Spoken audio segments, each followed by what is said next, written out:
as far as that. So I'm going to start recording this, and I'll at this juncture, why don't you describe and tell us who and what you are, and a little bit of background if you got it on your character. We'll start with Randy since he was the first to show on up, and it has its blessings and curses, I guess, in that way, Randy. Okay.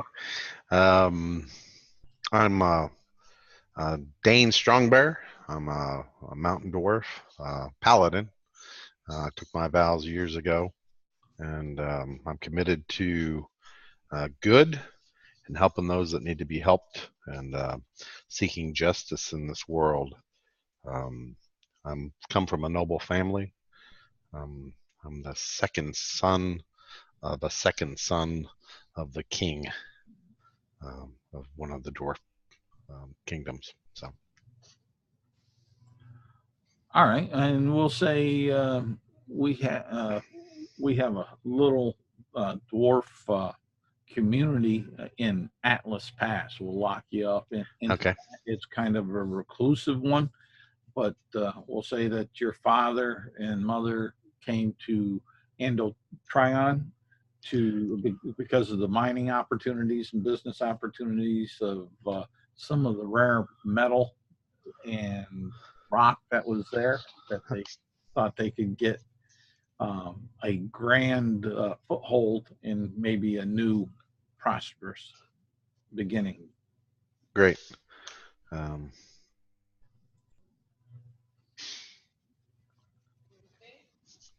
that's about it for me. Okay. And Matt, we'll jump on over to you, and you can describe uh, your character and such. I am a Furbolg cleric of the Forge, and I have taken to traveling to kind of improve my crafting ability there, and I am a member of the Artisans Guild. Okay. And I currently follow. Hold on, I forgot the name real quick. Lacentu. I pulled it off the Oh, that's no problem. player's guide thing there.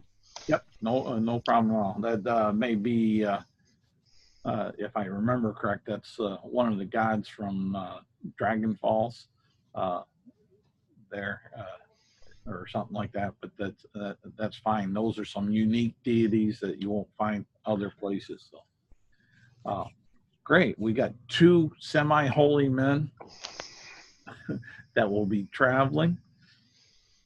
Things have been kind of boring of late here, and not a lot of battles from the Dark Queen and her forces of late. And the last battle with the frost giants that came and helped attack, along with the hobgoblins and like that, they were defeated and sent back kind of soundly.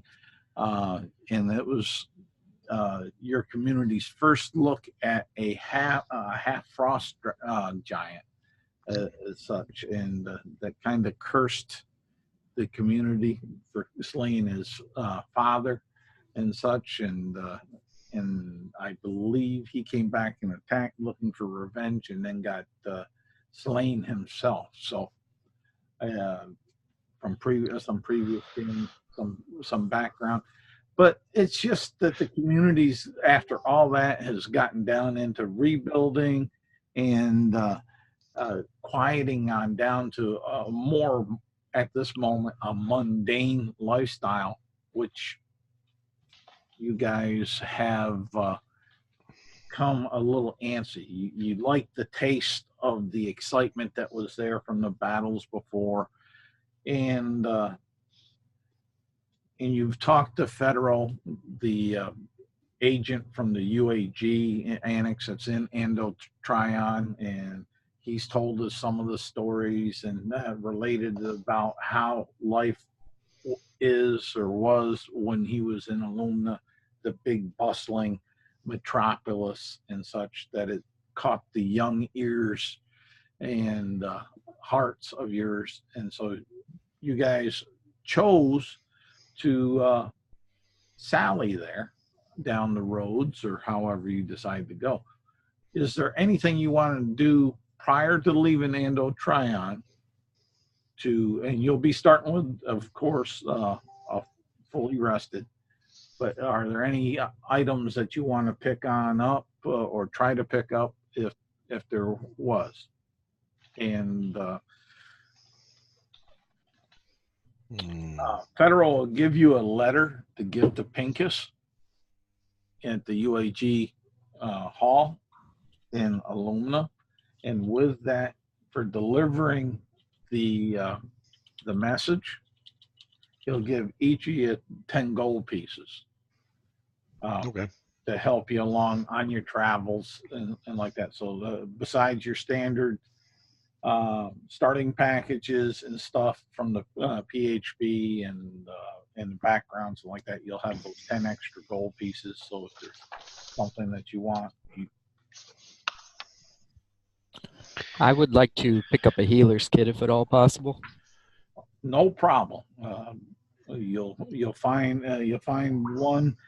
You know the area of Ando Trion quite well since you grew up there. Let me, in fact, do I have that map readily handy? I should have prepared a little bit for this, but I did say sandbox. Let's see here. There can only be in one of 3 files. There we go. Open that, and that'll give yourselves and the folks that would be watching, if there happen to be some that do watch, right there. Let's see here. I'll put that right there. Let's drop that. Let's share right here. And right there. Boom. And this is basically your little hometown. Okay. Right here where you're coming from. And over here in where it's, I gotta do that again. Right there. I forget about that sometimes. Right over here at number 3 is the market square, and that's where you'll find a seller that generally sets up a stand every day that has healer's kits, that has herbs and bandages, some spices and such over there. So whatever the PHB price for a healer's kit is what you'll pay for it there. Does that help, Matt? Yep. Yep, I think they are 5 gold. They are. I'm gonna get one too. All right, no problem. And let's see here. Where's that main gate? Oh, there's that main gate right here at 1. That's why I left it there. Healer's kit. And the guild hall is right here on Guild Street, 14. That's where Federal and such was. And I'd have to dig up the key I have on that for all the other ones, but over here where all the H's, that's basically your housing, almost like projects. Okay. And this is where you guys and your families more or less grew up and came on in. There we go. So we'll say you're starting off at 8 o'clock in the morning, unless there's some other stuff that you want to try to do. I think I'm all set. I'm all set. All righty. And right there go. And that's what we have there. So, um, it's a fall morning. There's a little bit of bite to the air. Um, it's partly cloudy, a little bit of a haze this morning, like a light fog. So your visibility is a little bit limited, but not bad. And you're heading on down the road. Are you guys talking to each other? What are y'all doing? So did we already go by and pick up the letter from the guild hall? Yes, he gave Okay. that. He gave that to you before you got Okay. on. All right. Federal would have been there, wishing you well out the gate. You'll hear some of the gate guards up on top kind of chuckle at you. Little quips going out that, look at that one. He's wet behind the ears. I give you odds. I give you. I'll bet you a tanker of ale this evening that they don't get 500 feet without running back. They're scared. They're like mama's boys, aren't they? You remember seeing them about town. Mm-hmm. So that's what you guys will hear from the guards up there as far as that. So, hey, you guys, I'm 174 years old. Just because I'm a dwarf doesn't mean I'm that young. And they'll holler back, ha! You still wet behind the ears. You're young. Yeah, And you're ugly too. yeah, well, that may be true. Your beard looks like someone hasn't kept it in a month or two. No, that's true. Can't argue with truth. All right. Anything that you want to do, Matt? No, I'm gonna choose to ignore the guards. Okay. Right. We'll jump back to Randy then. All right. Matt, what was your character's name again? I'm sorry. Taryn. Taryn. All right. All right. So Taryn, tell me about that girl I saw you with the other day. It's just a passing thing. Oh, okay. Before we left town. All right.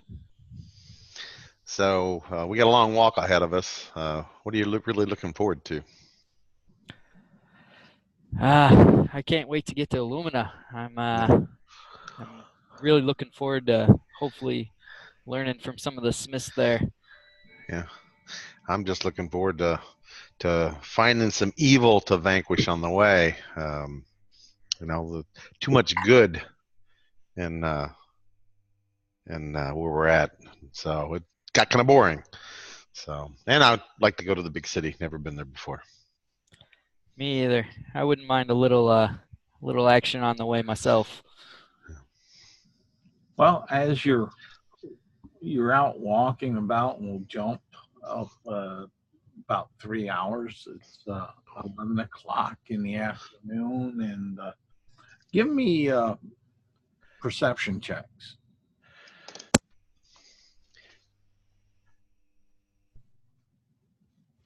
Now, is that an active or my passive wisdom perception? Active? All right. Yeah, give me an active because you're out walking around looking, you're talking. As far as that, I'd say your passive gave you enough that you want to actively look. All right, I got 19 plus 0, so 19. Okay. I got 17 plus 5, 22. Okay, no problem. You both you heard these off to the side. You heard of the road. Let's see here. Bring that up there, and we're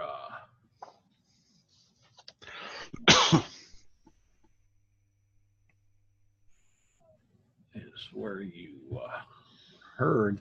you got about here, and off to the south of you, in the bottom of the rolling hills and the bottom of the mountains direction, you think that you heard some metal clanking over on that direction, probably with the perceptions that you guys got. I'd say it was probably about 500 feet away. Okay. Hey, Darren, you want to check it out? Yeah, it's a bit odd to hear that kind of noise out this way. Yeah, it is. Let's go. Okay. How are you? How are you going? As far as that, just walking straight to the sound? Are you trying to be stealthy? I'm a dwarf. I'm not that stealthy, but I'll do my best. I'm pretty sure I'm less stealthy than he is. All right. So, If you're gonna stealth, the reason why I brought that up is stealth. Just I need a stealth check. That's all. okay. If you don't intend to stealth, then that's fine too. Yeah, we can try to stealth. I got 15. Okay.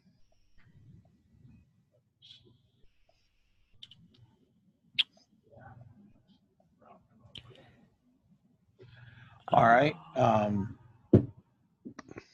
Oh, hold on. One sec here. Let me see. It rolled funny on me. I got a 2 plus minus 1 is 1. 1. So. Okay. You see what looks to be 3 smallish, like dragon dog kind of creatures in like a leather armor, but they have metal shields and spears, and off in front of you, it looks like they were walking towards the trail from where you left to come this way. You're approximately, and they stopped because they heard some noise coming their way. So they stop, and you see them almost like take and put their backs to each other in a defensive crouch, and they're looking about. And it doesn't seem like they've noticed you yet, but they're looking about and such. You can see that they're trying to study where that noise is or find it as far as that goes. So what are you guys doing? You see this? Aaron, what do you think we ought to do? Leave them be and keep walking, or do you want to have some fun? Kind of curious as to what they're up to. Yeah. All right. Do you have any ranged weapons? I've got my magic about me. Okay. So what do you think about maybe me going in, and then you, since you're ranged, providing some cover? Or, I mean, what do you think? That works for me. All right. I'll move in. If they look like they're going to attack, I'll back up, and I have a battle axe, so, and a shield and chainmail, so. Okay. Pretty well protected. I also have javelins, but they're attached to the side of my pack. I have 5 javelins. And let me take that. And let's see here. Bring this up for my eyes to better see the. Hey, Ryan joined us. Oh, did he? Cool. Right. And we'll bring Ryan in here in a bit. Let him get somewhat settled. Hey, guys. Hey, Ryan. Howdy. And yeah, get my eyes on here. Yes. Okay. And well, you're coming on in, and they're going to go ahead and say something in Draconic. Do any of you guys understand Draconic? I do. I do not. I think that was my third language I took. In fact, I know it was. I have Draconic. No, I didn't. I took Elvish. I have Common, Dwarven, and Elvish. Okay. So you hear them holler something that sounds kind of snakish sounding, and you don't know what it is, and they're looking and they're seeing you with your battle axe coming towards them. Let's roll for initiative. Okay. I got a 3, and then I had my initiative modifier to that, right? Correct. So I have 4. Okay. And let me write this down. Oh, Matt, what did you get? And I also got a 4. 5 minus 1. Okay. And Ryan, if you could roll me an initiative, just. Yeah, this is level 1 characters, correct? Yes. Okay. Give me 1 second. All right. No hurry. It's just so I know where to bring you in. Okay, I can. Let me just roll the dice. I'm just finishing making up the character. All right. And then I will add the modifier in a second. That's excellent. I rolled a natural 1 on the dice, so. All right. Great start. Well, I needed to go last anyway. It's fine. But it's yeah. And Randy. All right. You heard him say that, and then all of a sudden, and you kept marching on. You're about 80 feet from them, and you go ahead, and you see those spears being thrown at you. Okay. Let's see here. Ooh. Well, that's a disadvantage. Hopefully, get lower for you. A little bit did. One is a 17. This is a little bit more better. And okay, great thing that was disadvantage because I rolled a natural 20, but the second one was an 8, so I'm pretty sure that misses. And okay, and I'm pretty sure the 7 misses. They only get a +3. Okay. As far as that, so on the first one it would be a unnatural 21. I'm sure that hits you, and yeah, it does. My armor class is 16. Okay, but here again, you'll take 5 points of piercing damage, and it hits you down, kind of on your thigh a little bit, and rips kind of through there, and just wounds your right thigh. Okay. As far as that, and that's all their action. And now it's between Matt and Randy. So whichever one of you, I'd say Randy, you took the damage, so you can go first. All right. And you say they're still 60 foot away? They were 80 foot away. Okay. And my where is it? Javelins go. This says 30/120. Yeah, you anything past 30 is with disadvantage. Disadvantage. All right. I'm gonna throw a javelin. Oh, okay. And so I roll. And I got a 10, and I add that to that my strength. Is that correct? I believe so. Because I'm supposed to, yeah. it's a thrown weapon, so it has the thrown quality, so it's strength. Okay. It's 13 then. Do I add my proficiency bonus or not? Yes. Okay, so that makes it 15. All right, you hit. Okay. And so damage for it is going to be 1d6 piercing.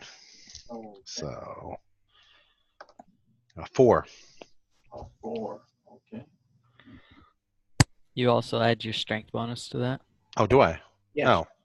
Oh, okay. So 7, Okay. because my strength modifier is 3. All righty. And you see them get weak-kneed, and you hear a ungodly hiss.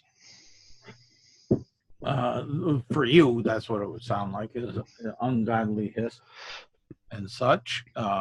Anything else that you would like to do?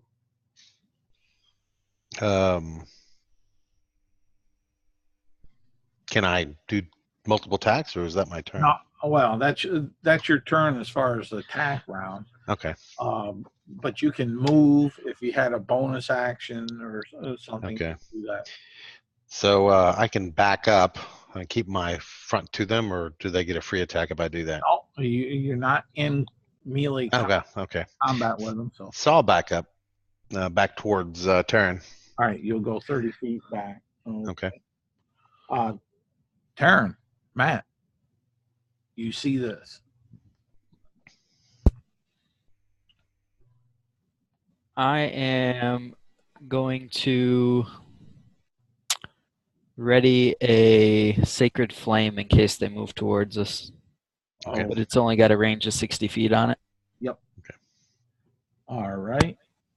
And coming up kind of behind them in off the mountain, you see this other figure, and it would Ryan, go ahead and describe yourself. You're coming up behind them. You've been tracking this small group of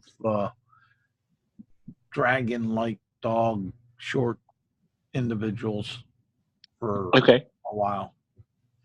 Okay, so coming up behind them is what looks to be, at first glance at least, a maybe human, maybe elven, could be a half elf. It's difficult to tell. Woman. She doesn't appear to be wearing any armor, and certainly, had you seen her before the combat began, she wouldn't have seemed hostile to these creatures. However, seeing you guys in trouble, she does join in to try and assist you. And she will, I think she'll fire off a firebolt as she approaches towards the creature at the front. As you get a better look at her, you do notice that her arms seem to have some sort of strange scales on. Okay. Which one are you firing at? Is there one that's taken damage over one that hasn't? Oh yeah, there's two that haven't taken any damage at all, but there's one that you would have heard him squeal. And if you understand Draconic, I do. Oh, you'd understand the cry of pain, and he'd be saying, "You smooth skins, I'll get you," type of thing for this. And okay, he's so she'll fire a firebolt at him. okay. That is 18 to hit. That will hit. Okay, let me roll the damage on that one. That's 8 points of fire damage. Okay. Sorry, go on. I was going to say, describe your kill. So this bolt of kind of, it's almost purple fire. It's really strange. Slams into the one at the front. Presumably he didn't see it coming. She's approaching from behind. And then she calls out in, it's draconic, but so she's a UNC, which is why I'm describing it like this. Okay. It's draconic, but with more of a sort of hissing component to it. What she says is,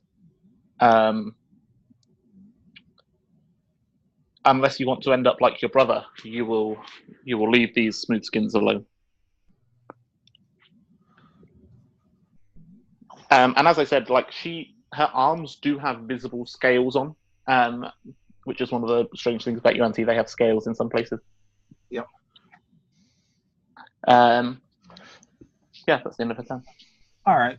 You guys see this dragon-like creature explode in fire that you hit with your javelin, and as far as that, and you see all of a sudden from in the background there, you see this other creature that did some finger work, and from the distance you really can't make out words, but you're thinking that he or she said something, and then this creature that threw its spear at you exploded in fire. Now, up at the top of the order, the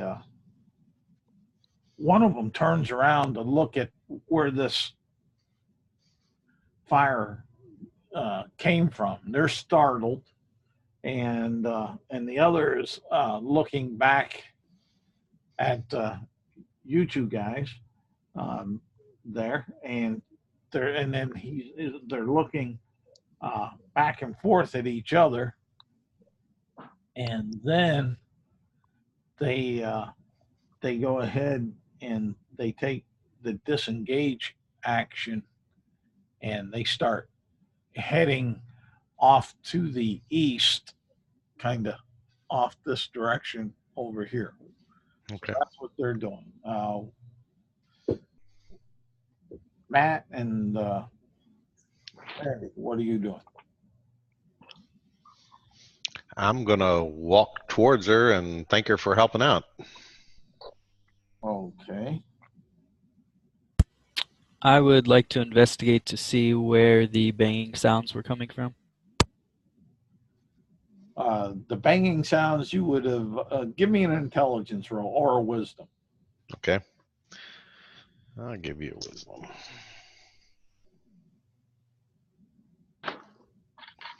I got wisdom 16 for wisdom. Okay. I got a 12. Okay. It wasn't a hard one to make for a DC. You believe it was coming from maybe them hitting their spearheads, having them slide and hit off the top of their shields. Okay. They were moving around because as they were disengaging, you heard and saw that there. You have the one that's kind of barbecued, laying there. You're heading on to Randy. You're heading on towards the figure. What's our mighty cleric doing? You staying there? Or? No, I will follow. Okay. And all right. And over to Ryan. You see these two figures, a dwarf and what was yours, Matt? Race? Dwarf would stay down regardless. But It's a furball. oh, furball. Yeah, he'd stand down now. You see a dwarf and a furball walking towards you. Okay. She looks like for having two armed strangers approach her. She looks very calm. And she says, in common, but with a slight accent, greetings. I hope you're all okay, that nobody is too badly injured. And I say thank you. Just got a slight wound, a leg wound here. Hopefully, at some point I can get it healed up. But I really appreciate your help. Oh, no problem. It's well, creatures like that give those of us with some scales a bad name. What were you doing out and about? Not that I'm not great. Oh, I am what you might call an well, are either of you familiar with the branch of study known as anthropology? I am. Well, that's what I'm doing out and about. I like to study other cultures, other races, and see how they live. As a rule, I tend to just observe and follow and interact where I can without causing too much direct harm. But when I see those that I'm studying, or when I see those that I'm studying either be attacked or attack others, I do what I can to help those out that are most in need.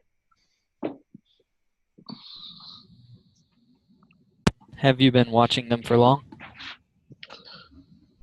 Not really. Not enough to get a good read on them. It's difficult to interact with such creatures.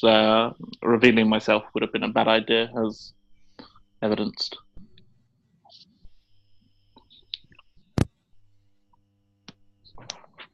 What are you guys doing out here?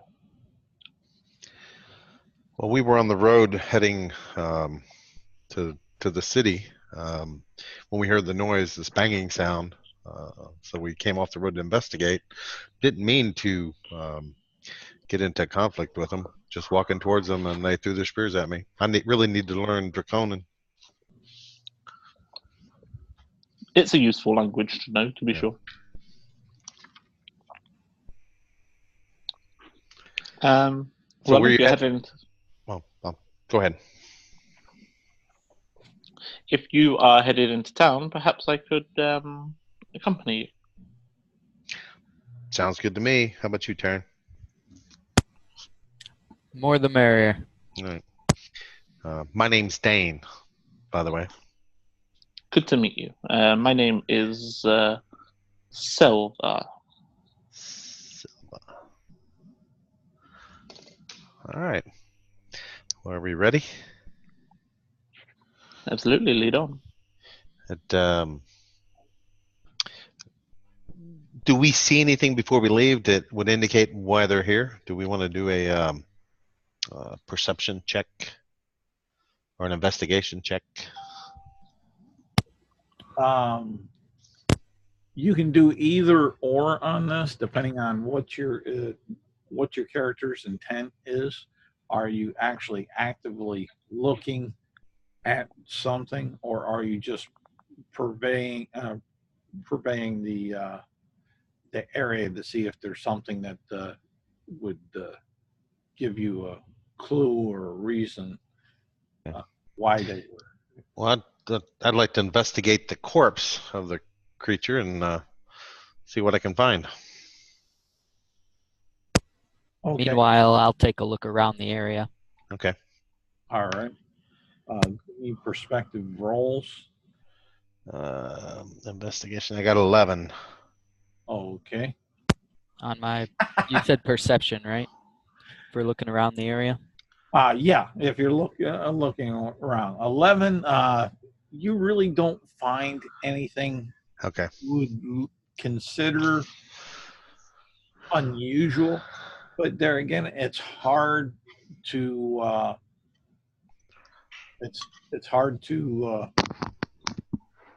to find much of anything with the charred remains to make out.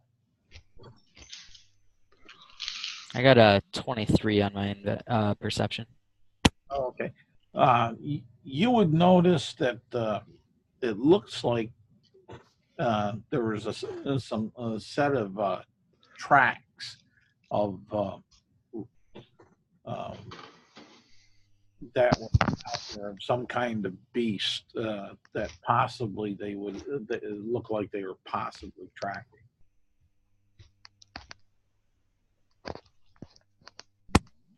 It looks like they might have been on the hunt.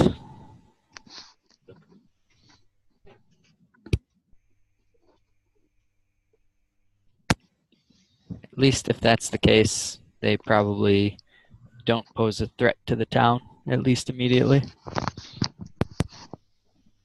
They were relatively easily scared off once I threatened them. Whether they could be a danger in larger numbers, but certainly just those few wouldn't be able to threaten a town, I wouldn't have thought. Okay, so I don't see any reason we need to go back to town or track them down, do you? Not especially. All right. Oh, okay. So you guys are going back to the road, the trail Yes. there as far as that, and all this taken. It's gotten about between the combat, the conversation, the investigating, and looking for reasons here. It's about 1 o'clock when you get back to the trail in the afternoon. Okay. As far as that, so, and you head on further closer to Ando Trion, not Ando Trion, but Illumina, and it's going somewhat uneventful as far as that. You're walking for several hours, and let's see here. That's here. Boom, boom, boom, right there, and we'll say that that you made it. We were there. You made it about here by 4 o'clock in the afternoon. It's open grassland that you see off to your north and south and your west in the direction that you're traveling. As far as that, you see the mountains behind you and some hills to the far south. And off to the southwest, you see the great mountains that are off over here as far and towards Illumina. And so what are you guys doing? You gonna travel on? You gonna stop and make camp? You're seeing a couple people going east from you on the road during your travels here. Some just with backpacks of that are made of like pack baskets, if you know what those are, where they're reed woven and on their backs filled with we'll say certain sundries in there, and then the other person you'll see has an ox and cart, and it seems to be pretty full, but has a tarp over it and headed in the direction of Ando Trion.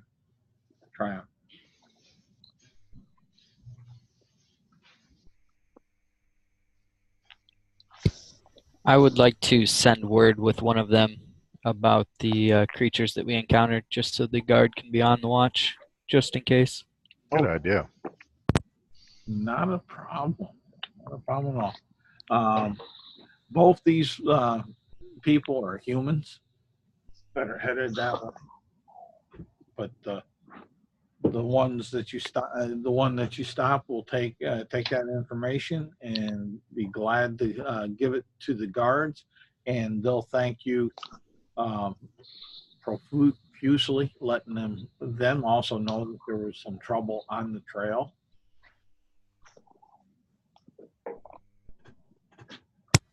I wish them safe. Okay. Are you guys going to continue traveling or what? I have no problem going a bit further. But the two of you. It's okay with me. I'm good with that. Okay. Okay. Are you? The question was, Ryan, if you were going to go on further, it's 4:00 in the afternoon. Where the X is up there. What constitutes a long rest? A long rest, and by the gritty rules in the UAG, 3 days. That's what I thought. While Okay. you're in, Town. in the field. But if Okay. you're in town, then it's standard player's handbook. Okay. How far away from town are we? You're probably Day and a half, maybe. well, from Illumina, you're about a day and a half. From Shinnet, you're probably about another 8-10 hours a day, say. And if you said it's about 4:00 now, what time would I expect it to get dark around these parts? Well, this is the fall, so you'd expect it to get dark probably around 6:00 in the evening. Okay. Silva will say we could maybe continue on for another hour or so, but we should leave ourselves enough time to set up camp before the dark really sets in. Agreed. Agree. Okay, and let me see here. And you'll travel. Let me take this one. Yeah, right here. You'll get about here in that time, and we'll say it's about 5:30 in the evening. It's not dark, but it was a partly cloudy day when you started on out. 5:30, so it's starting to get dark-ish there in the evening. The temperatures are dropping a bit. Here, where it was comfortable walking through most of the day, it's starting to get more like it was in the morning, where you felt the bite in the air. It's not quite there yet, but you can tell that it's trending in that direction.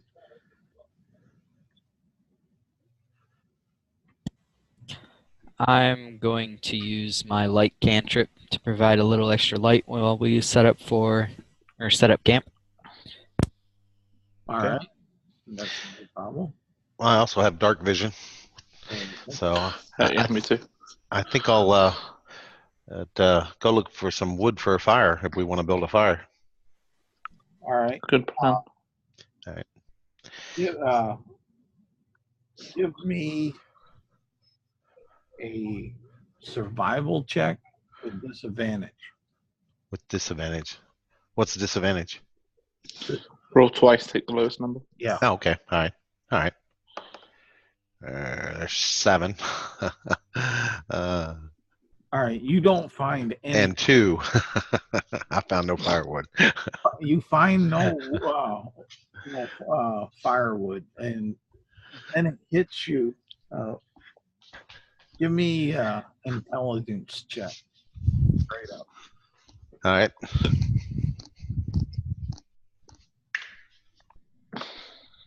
Let's see.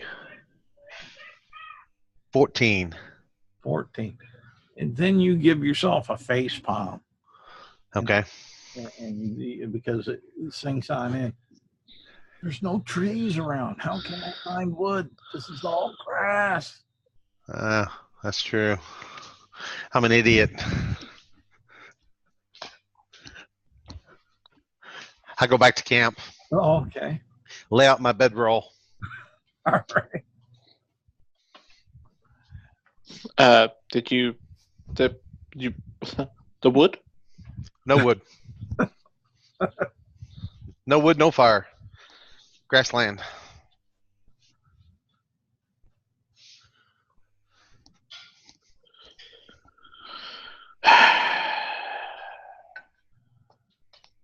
Okay.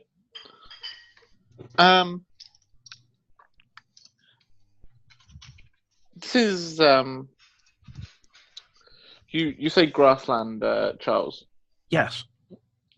Can I make some sort of check to see?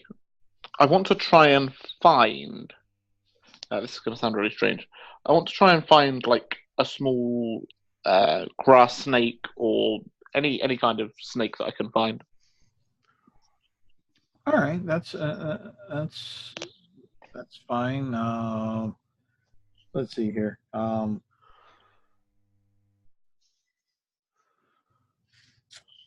You won't have to roll for it. You'll find a small green grass snake.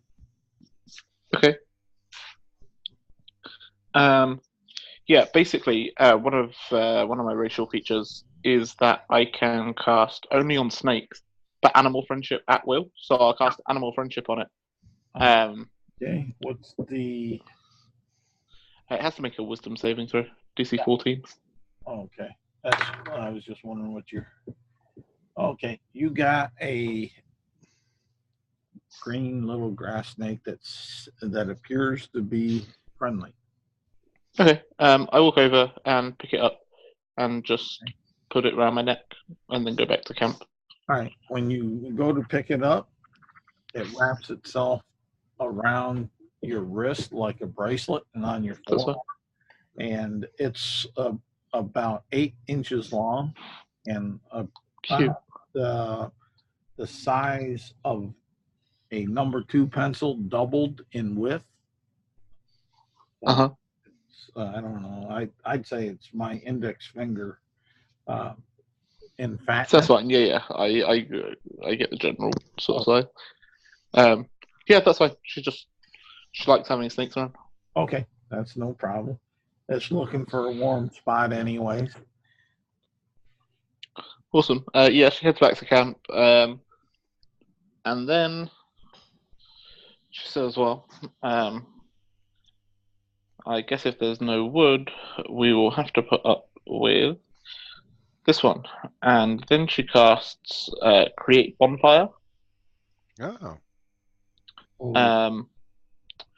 Which will only remain there as long as she focuses on it, but it is a cantrip, so she'll just keep casting it once a minute. Okay. I'm trying to think how to handle this one. So she'll probably keep it up for half an hour or so before they settle down for the night. Aspect I'm not so concerned about. Roll me 2 concentration checks for that half hour. Sure, no problem. I know it's not so much a concentration spell, but it feels.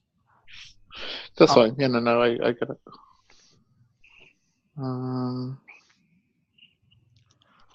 So that is a 15 and a 13. Ooh. Okay. The 15, the first one, you seem to be controlling the fire pretty well and not catching the rest of the grass on the undergrass and such on fire. Oh boy. The third on the last half hour, part of the half hour, it seems like it's getting away from you. Okay, interesting. In that case, she'll drop the concentration because it actually is a concentration spell. Yeah, but and that wasn't the reason why I had you do that. no, I know. Control. But she'll drop concentration and then move over to make sure that it's not gonna suddenly reignite the grass underneath. Okay, that's no problem. Are you what are the rest of you guys doing during this half hour when you see the?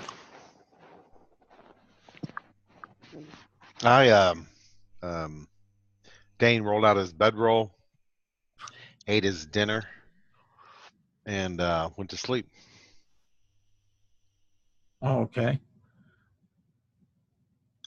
How about you, Matt?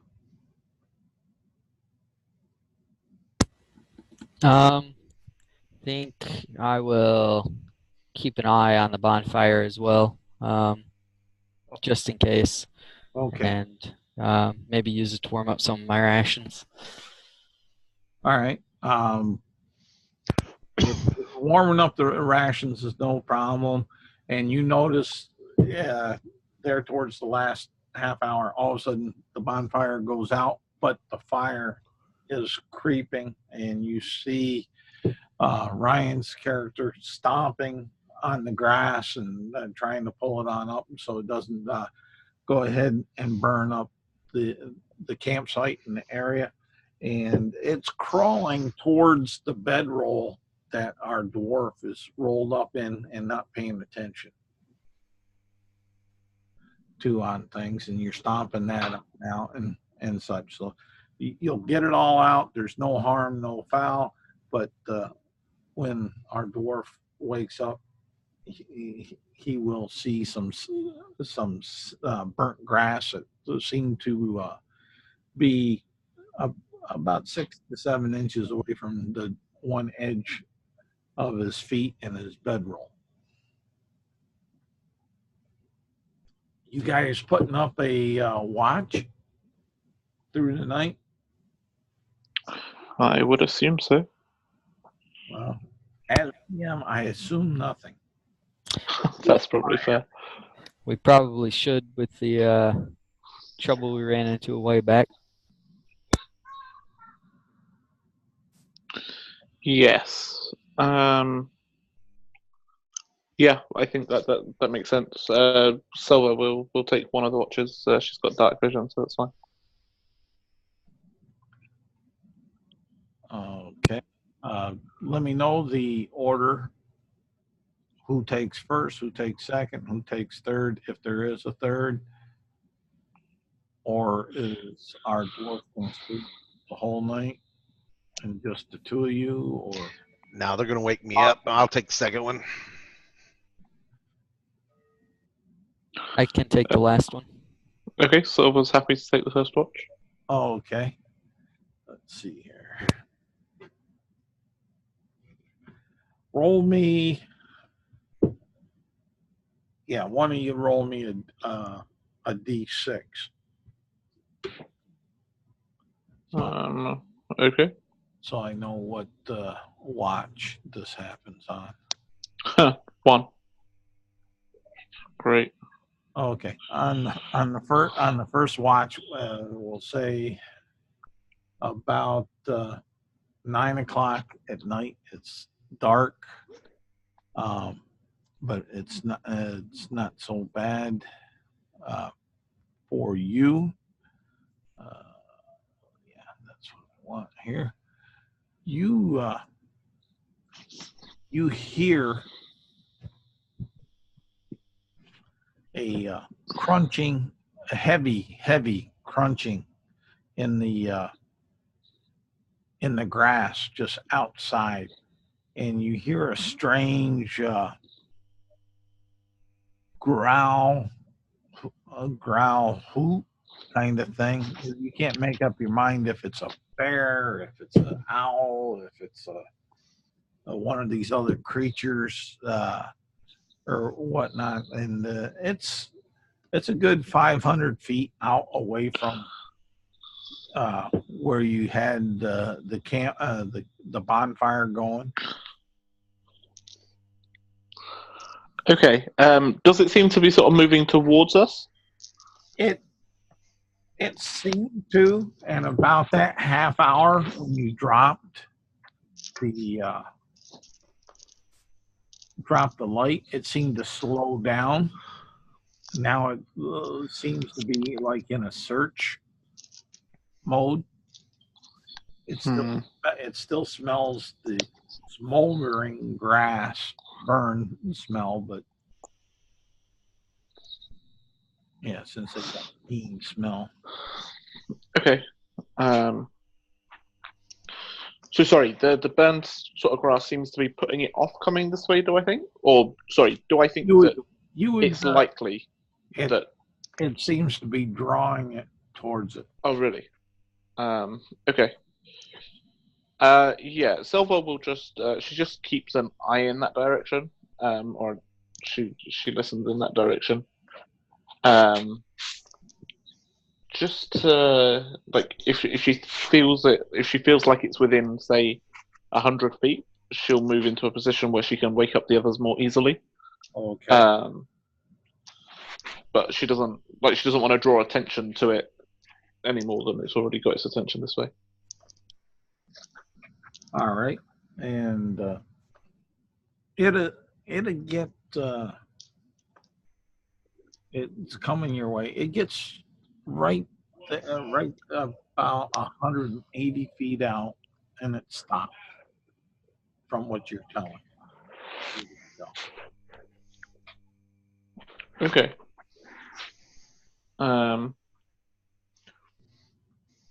Yeah, if it stops at about 180 feet out, she won't say anything until it's time to swap over the watch, and then she just lets whoever she's swapping with, she sort of lets them know that there was something there. She's not sure if it's still there. It's about 180, 200 feet away, and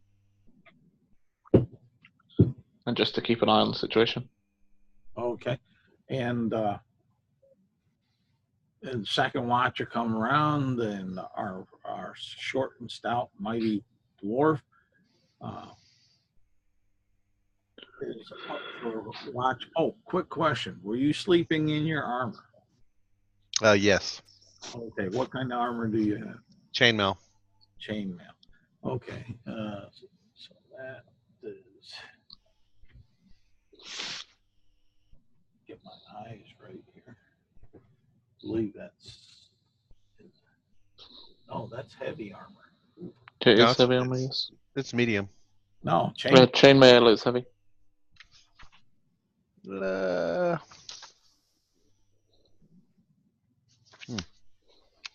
But so you didn't get a lot of rest from that. As far as that, kind of tossed and rolled. It was hard to get a comfortable spot for you, and you're up, probably a little grouchy. Okay. As far as that goes. So. I'm a dwarf. I'm grouchy all the time anyway. And you're told about the sound that's about 180, 200 feet out, and okay. From the last watch, and our young scaly lady goes off to sleep. You notice that she has a unique green necklace around. Yeah.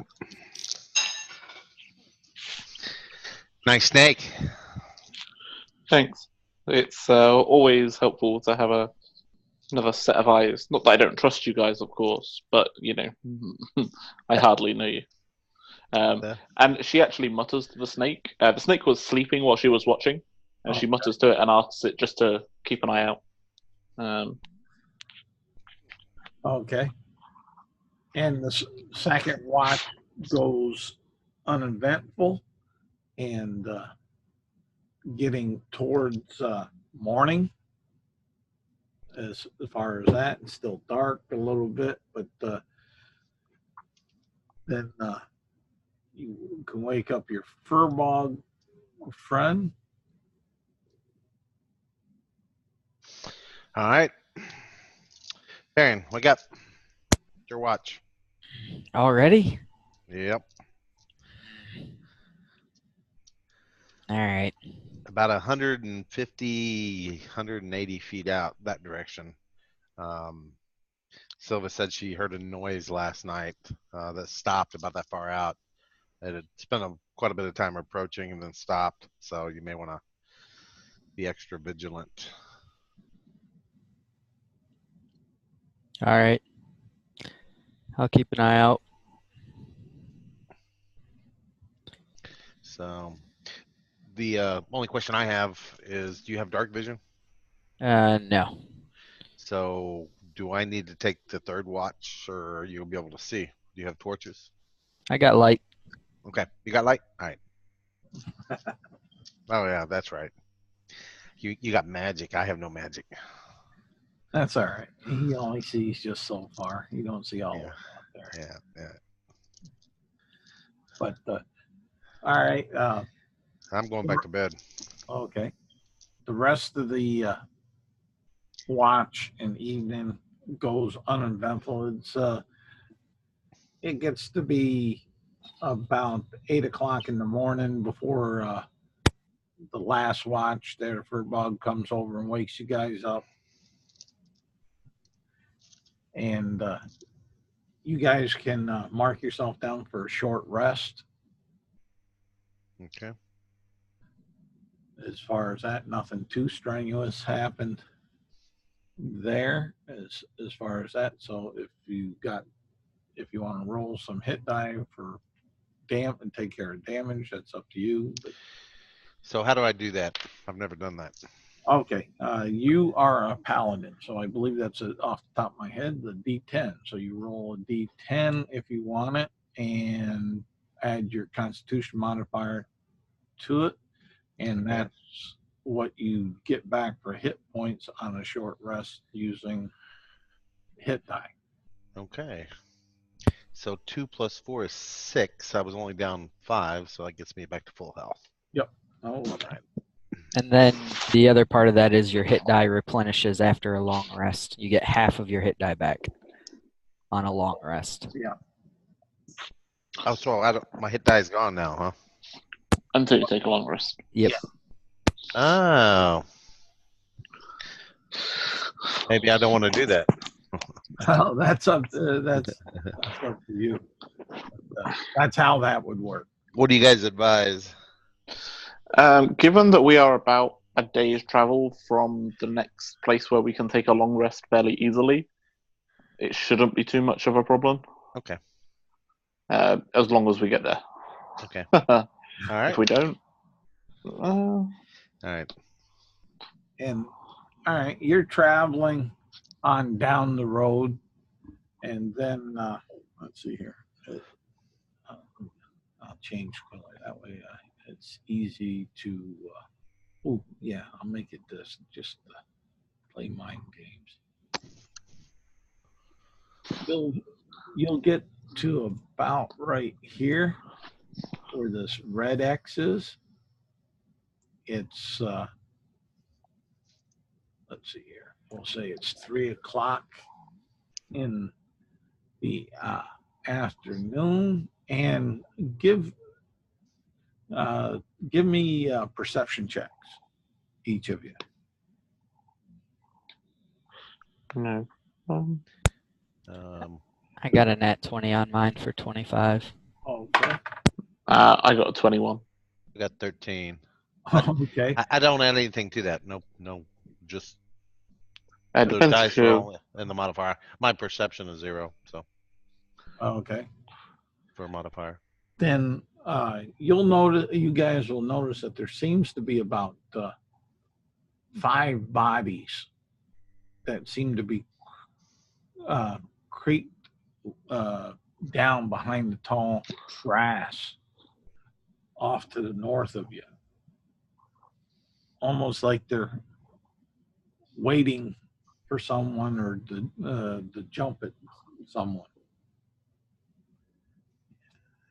Let me there's. How far away are they? We'll say 150 feet. Okay.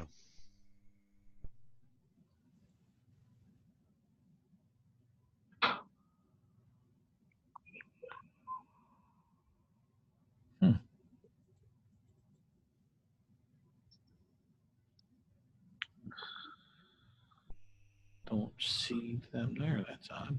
Or maybe they'll be in the Dungeon Masters Guide.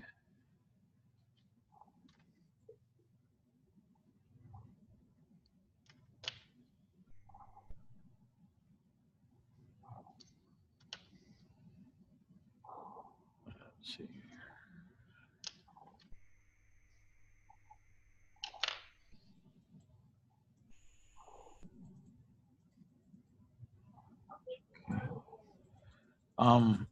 So what are you guys doing?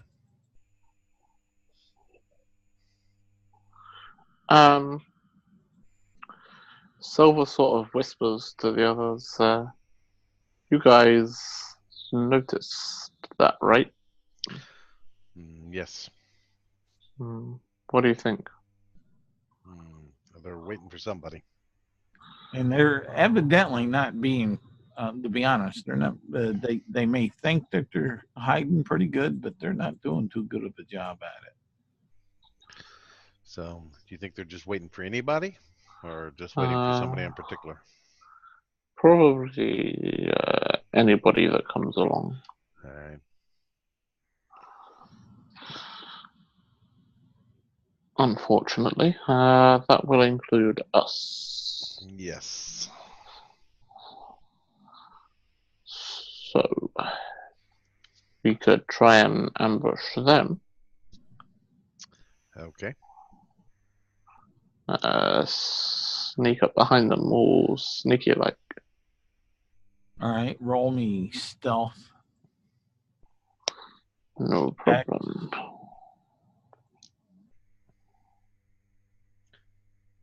I can act as a distraction. I'm not sneaking up on anybody. Oh, okay. I rolled 11. That could work.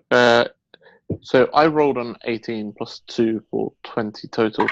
But if he's acting as a distraction, would we have advantage on this? I would, yeah, I'd give you the advantage on it. I can't see me getting much higher, but yeah. I got 19 now. Okay. And yeah, I've still got 20. So. Okay. Now explain to me how you're being a distraction.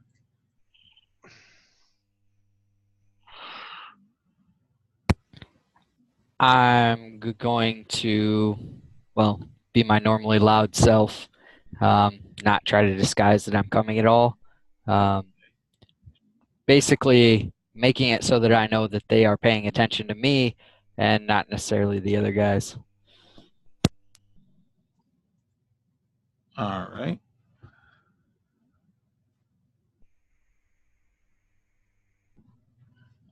Okay, so you're just stomping along down there, and they see you, but they don't see your friends. So, as far as that, how close to them do you two want to get? I'm sorry, I don't know people's names. I'm Dane, the dwarf. That's who's sneaking with me, right? Yep. Yes. Okay. And what class are you? I am a paladin. Excellent. Say, Dane, how good are you at grabbing hold of people and holding them down? That is strength, right? Yeah, athletics. And athletics, I have a +3. And then persuasion, I have a +5. So. Yeah, I'm right up. I'm up there with you with persuasion, but. Yeah. Now remember, now I'm going to step this back a little bit just to jog your memory. There's 5 of them. Yeah. Sorry, there's 5 of them. Yes. Okay, I missed that. That's what I thought. That's why I went on back so you didn't throw yourself into a unwelcome event. Sure. Right. Okay, that changes things ever so slightly. Well, we could always wait and see what they do when our friend walks Goes by. past. Yeah, that's probably the best thing to do. And then if we need to, we're behind them. We still have surprise. Yeah, that's what I'm thinking. Yeah. Okay, so I guess I'll hold a action to cast like I don't know. Yeah, let's say firebolt or actually poison spray. You're gonna get that close? No, I forgot poison spray was 10 feet reach. Okay, we'll go with firebolt. Firebolt is 120 feet. That's much better. I'll have my javelins ready, and they reach with disadvantage out to 100 and. Ouch. Yeah, but you don't really. Okay, so let's stay sort of 30 feet away from them. Oh, okay. Good. And then we'll sort of wait and see what they do. And if they act in a, if they try and ambush, that will trigger our ready actions. Okay. We'll just see what happens. Okay. Okay. Roll initiative. Oh boy. 13. All right. Let's see here.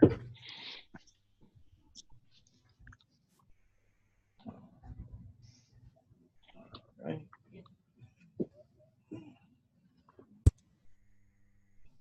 I got a 19. Okay. I got a 15. Okay. 15. They got all of it.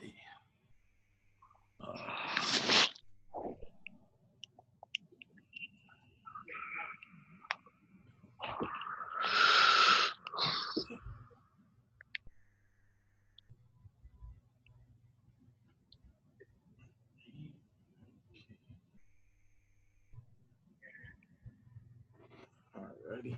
And as Ryan is, or not Ryan, but Matt's cleric is stomping up along there, all of a sudden they'll pop on up and they'll start charging over there. So your ready actions for Matt and Ryan, you'll Randy and Ryan, you can go ahead and take. Okay, so a bolt of this purple fire flies out of her hand again. This time it's a 20. What is that? 21 to hit. Okay, that hits. Okay, roll the damage. Nice. That is 10 points of fire damage. Okay. And we're 30 feet away. Yep. So my javelin will hit without disadvantage. And I had my strength. And which proficiency as well. And so that's 16, 17, 18. That will hit. And my Which damage one? on a Which one? the one right next to the one Okay. he aimed at. I just need to know if you're hitting the same one. Yeah. All right. Roll up the beautiful beam footage. And so damage is the 1d6 plus your strength. My strength, which is 3, so that's 6. Okay.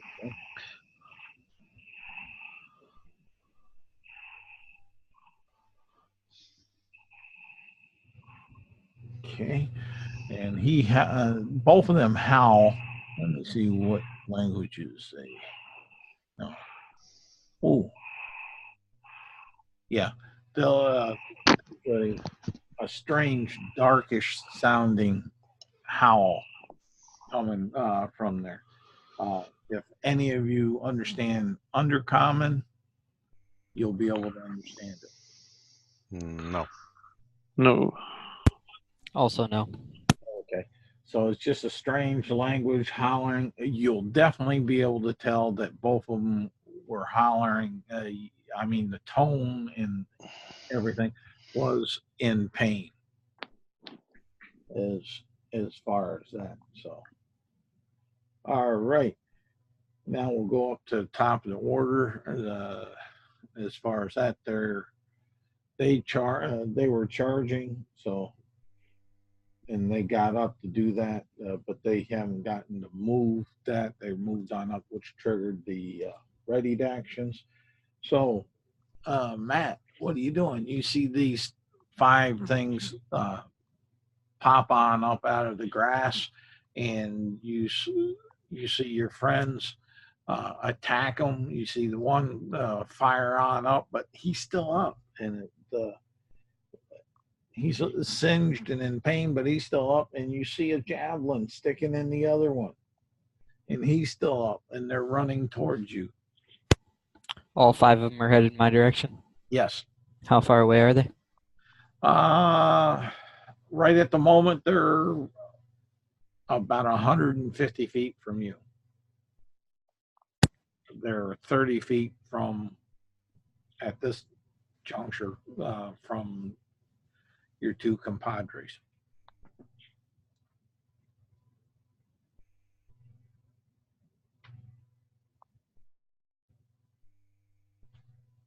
I am going to dash in their direction. So 60 feet. Yep. So that'll put them at about 90 feet from you at this juncture. Ryan, what are you doing? You see your furball cleric running towards them in the charge, hollering and screaming the name of his deity towards them. Okay. I will. The one that was hit with the javelin. She mutters a spell. This has got verbal somatic components. She moves her. She sort of pushes her arm forward, and one of the scales glows with a bright towards the one that the javelin hit. And she shouts in, let's say it's probably an abyssal. She shouts, "You will not harm those that I travel with." Oh. And that's an 18 to hit. Okay, this is a roll to hit. Yeah, 18. Okay, that hits. And I suspect my cleric friend will recognize this as guiding bolt. So that's 13 points of radiant damage. Okay, explain or describe how that one perishes. Yeah, so it's like this. It's strange. It's not so much that the energy shoots off of the scale; it's that the light that there is catches the scale in a way, and it's almost converted into a beam of energy that strikes out towards this one and burns. Like the javelin is almost like a conductor. It seems to draw the bolt towards it. The magic travels through the javelin and erupts in this guy's chest. Okay. And after Randy, our dwarven paladin, what are you doing? You see this energy burst upon this one that had his javelin in it is dropped. And they're still 30 feet away? Yeah, they're still 30 feet away. You see your furball partner Okay. running madly towards them, yelling, screaming.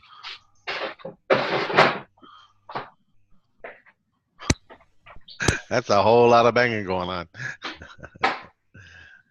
It's all the armor clanking, I guess. Yeah. So if they're still 30 feet away, I'm going to throw another javelin, but this time I'm going to aim for the one that Silver hit the first time. Okay, Because it didn't die, correct? that's correct. All right.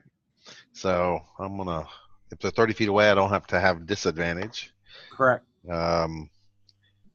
So that's 14 plus 3, and I had my proficiency? It doesn't. No. Yeah, you would, but it doesn't matter. With a 14 plus 3, you hit. Okay. And then 1d6. Yep. Plus my strength. Yep. Will give me 5. Okay. Describe how you kill that one.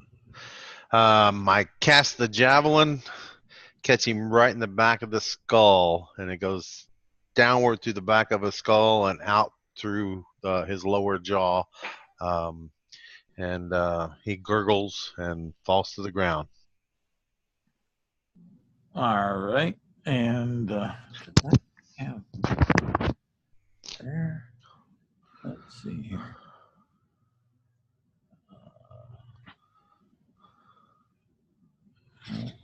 Okay. All right. And they will go ahead and they're dashing. The remaining 3 are dashing up to this crazed man that's running towards them, yelling in a tongue that they don't understand things, but looking menacing at them as far as that. So they do a 60-foot dash, so they're right up in our furbog's face. All right. It's your go. Oh, sorry. I didn't realize that was my go. Yeah, they did all the action that they could with the dash. So they are up to me, which means they are quite a ways from them now. Yeah, they moved 60 feet away from them, so they're 90 feet away. Okay, and there are 3 of them left. Yeah. I am going to. I think I'm going to take the dodge action. Okay. So they're all at disadvantage to hit me until the beginning of my next turn. Okay. Anything else that you're going to do? Nope. All right. Distracting. All right. And okay, Aryan T. Let's see what you can do. Yes. Little silver-tongued devil. I don't know what you could possibly be talking about. Have any of these 3 taken any damage at all? No. No. No? Okay. In that case, she will... So she's very careful not to move further ahead than the dwarf, because she is much squishier than the dwarf. So she'll just... they'll get another firebolt. Okay, that's So- 120 feet, right? Yeah, it is. Okay, that's what I thought. So that's a 14 to hit. A 14? Oh, man. It looks like it's going to the left, and it's going to the left. And Damn it. it hits. Awesome. Yeah, so that's 6 points of fire damage. Okay. As this purple fire that she seems to love throwing around launches itself towards him. All righty. And then after that, anything else? No. Okay. Our dwarven mighty paladin. I am dashing towards them. All right, you're dashing towards them. That's better. That's 50 feet, so they were 90 there from you, so that's 40 feet away. Yep. All right, and them. All right, since they're on top of the fur bog, let's see here.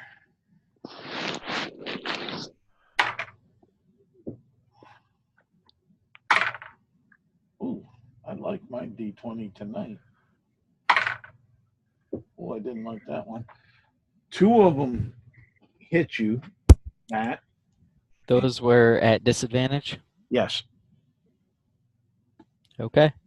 And you'll. That's gonna hurt. Well, it wouldn't have hurt if they were straight up because the one was a crit. Thanks to the disadvantage, he's doing okay. Let's see here. With that spear, he takes. You'll take a total of 6 points of damage from both of them. And, Okay. And you're medium, right? Height. Yes. Okay. Okay, that's okay. You're good. And that is them, and it's up to you, mighty furbog.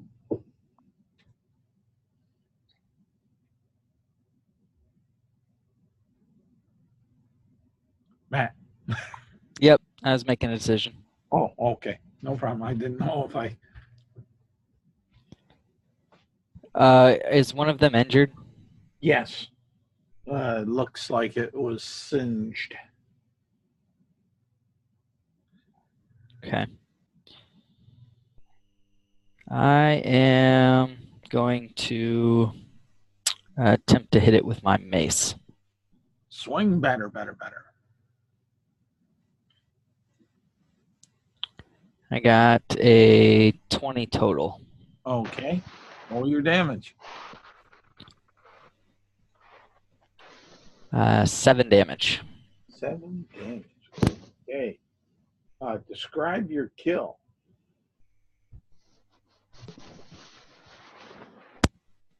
After being stuck with the spear, gets a little irritated, swings his mace around, catches him on the side of the head, breaks his neck.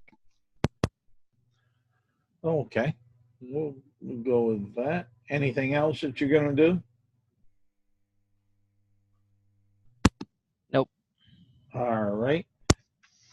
And our silver-tongued devil, what's you doing? You see one drop after it gets swatted with a mace from your furbog cleric. You see your dwarven paladin charge forward, and you're standing there somewhat by yourself. He's gone 50 feet up in front of you. You never so quickly towards him. Okay. So moving sort of less speedily, she'll move 30 feet up towards them so that she doesn't get left behind. And then she's going to stick with Firebolt. It seems to be working well so far. He says that is a 12 to hit. And you see it going right, and it passes right between it. So sorry. What? If it misses, she will use her favored by the gods ability. Okay. So I get to roll 2d4 and add it on. So the 12 becomes an 18. So it's like it's missing, and then it swerves almost at a right angle to actually slam into the side of him. It's really strange. Yep. All right. Go ahead.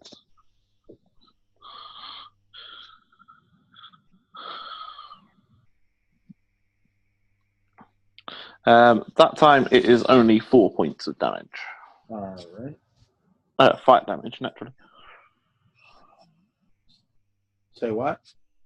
I said fire damage, naturally. Yeah. Okay, that's what I was thinking.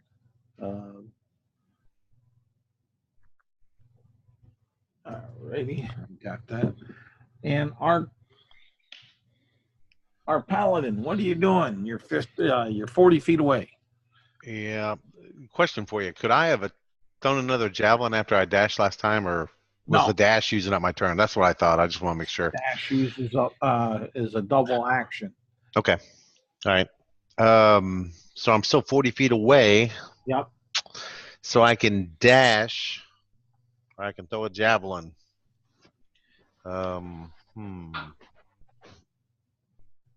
There's 3 of them left. 2. Two. Left. And the one is wounded. A little bit singed, but to help you out, you can move 25 feet and then throw a javelin. Oh, I'll move 25 feet and then throw a javelin. Which one you throwing at? The one that's wounded. Okay. And my attack is 11 plus 3 plus 2 is 16. That hits. All right, and then I roll a d6 plus my strength. So that's 3 plus 3 is 6. All right. Great. I love it. He's standing. He's bleeding, but he's standing. Ah! Love it. Woo, woo. And these 2 boogers are going to, since the only one that's close enough for them to attack is standing in front of them is the furball. That's a miss.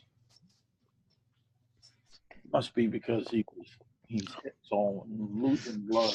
Yeah, he's got a javelin sticking out his chest. And another miss. Almost. Oh, yes. What are you doing, mighty furball? I think we are going to follow up with my mace again. Okay. On the one that's damaged or the one? Yeah. Okay. Yep. I got a 14 to hit. That hits. For a total of 4 damage. Describe your kill. All right. So this time I'll take the handle of the mace, check him in the gut, catch him under the chin. All righty. And there, Snake Girl. So she doesn't want people to think she's a sort of one trick kind of girl. So she'll actually to get the most effect out of this, she waits until her paladin friend. She waits. So she holds an action to cast Toll the Dead. But the condition for that is once this thing takes damage from either of her allies, she will use Toll the Dead, so she gets the more effective dice. All right. So you're holding action on that. All right. Then dwarf. So I'm going to close the 15-foot distance, and I'm going to take a mighty swing with my battle axe. Okay. Overhand, aiming straight down through between his neck and his right shoulder. The one that's wounded. There isn't one wounded right in the moment. Oh, I thought he. There's only one left. Oh, you killed the other one. Okay. Yeah. Whiff. Come on, whiff. All right. I got 12 plus 3 plus 2 is 16. Yep. And then a 1d10 for damage. I'm sorry. 1d8 plus 3 slashing. D8. So 7 plus strength is 3. And do I add proficiency to the damage? Just strength. Just strength. Damage, just your strength. Proficiency Okay. is just to the hitting. Yeah, to the Unless- hitting. Unless you have a specialized feat or function that spells it out that you can. So 10 plus the 3 for slash. Is that correct? D8 plus 3 for my strength plus the 3 for slashing. It's 1d8 plus 3. 1d8 plus 3. Okay. So that's 10 then. 10 Oh. damage. Okay. You hear it squeal. As Up and go ahead with your ready action. Yeah, so the ready action, as she started readying this action, a sort of black mist started to pull itself around her feet, and as he takes the damage, this mist shoots out along the ground towards him and wraps itself around his legs, and I need him to make a Constitution saving throw, please. All right. Let's see here. That's a DC 14. Is there a range on that? 60 feet. So if she needs to move another 30 feet, that's no problem. That's no problem. Okay. I do apologize. It's a wisdom saving throw. Wisdom? Yeah. Okay. Where I got Constitution from. There's that. And he gets advantage on magic. Oh, good. Okay. Let's see here. And let me get back to him. Where is he? Come on. Need his stats. I don't need you.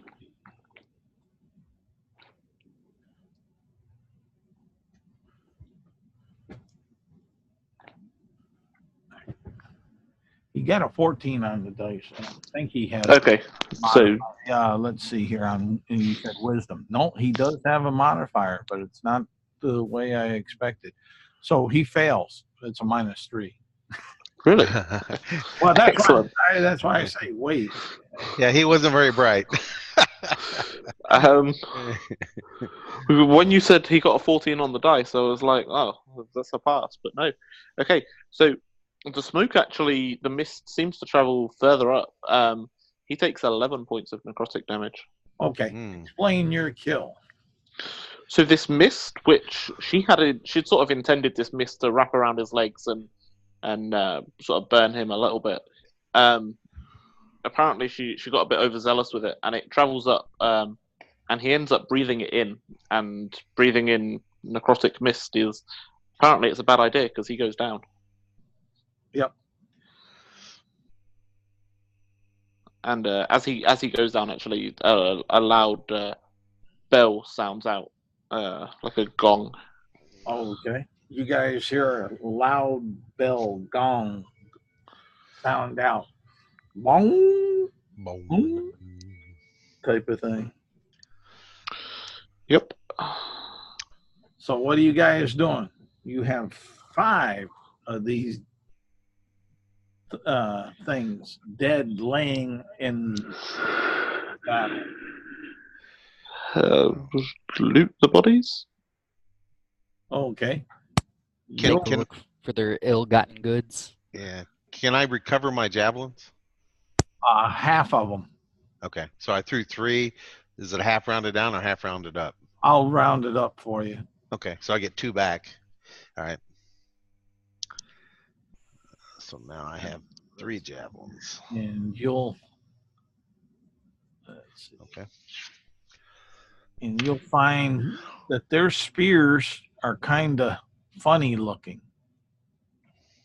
They have a hook end on them and a string or a rope tied to the one end.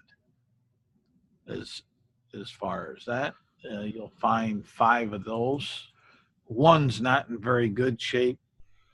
The first one that got totally blasted with fire so much. Let's see what else you'll find on them.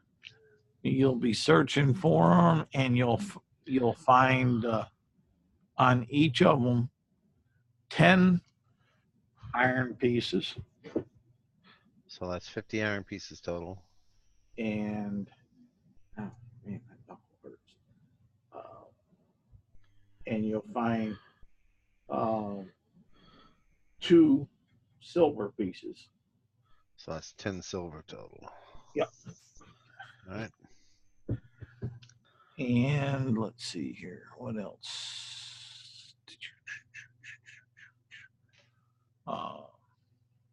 Yeah, that's what you'll searching the bodies. That's what you'll also see um, that they each had a light crossbow, but no bolts.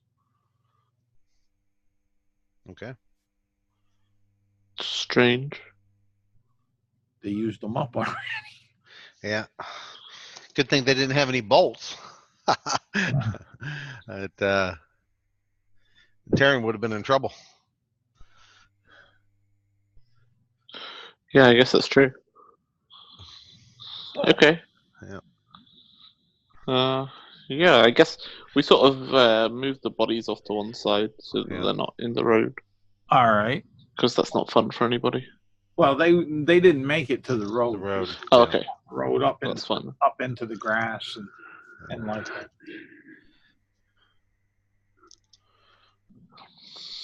And then I guess we carry on, unless anybody's... I'm going to cast Cure Wounds on myself Okay. for 10. Smart. Okay. Yeah, let's see here. What color do I want? Okay. Yeah, on hindsight, I should have used my lay on hands on myself to get my 5 back rather than using my hit die. But hindsight's 20/20. Okay. So you see the furbog over there chanting some words, and then all of a sudden, the wounds start closing on up, and you see fresh blood dripping down the hide, the hair, and such. Anything? Okay. else? You okay, Taryn? Yep, all set. All right. So, what time has it gotten to be? Well, it's a little bit of a battle. We'll say it's about 4:30. So we have time to get to Shenet before dark. Yes, you do. All right. So I say we move on to Shenet. For sure. Okay. Agreed. Let's see here. I'll make a nice little cheerful yellows right there. You make it to Senate with no issues. It's a very small settlement village, not quite a town, a little bit larger than a hamlet. You come on in. They see the dried blood on the fur bog, and you hear whispers there, and they're pointing at the she snake because they have never seen such a thing. They've seen, even though they've never really seen too many fur bogs, it's really more unique that they to see a Yanti pureblood as far as that. So they're kind of pointing and whispering. These are all humans in this village for the most part, for the greater part of the demographic. You will find possibly a couple other of the more common core demi-human races here splattered, but not many. Okay.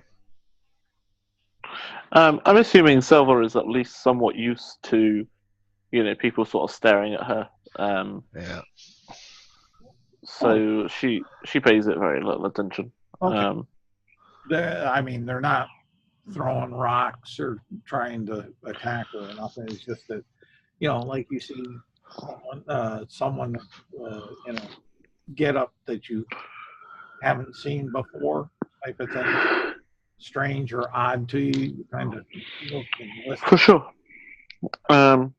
Like she's actually strangely for a UNT, she's strangely hospitable to this kind of thing.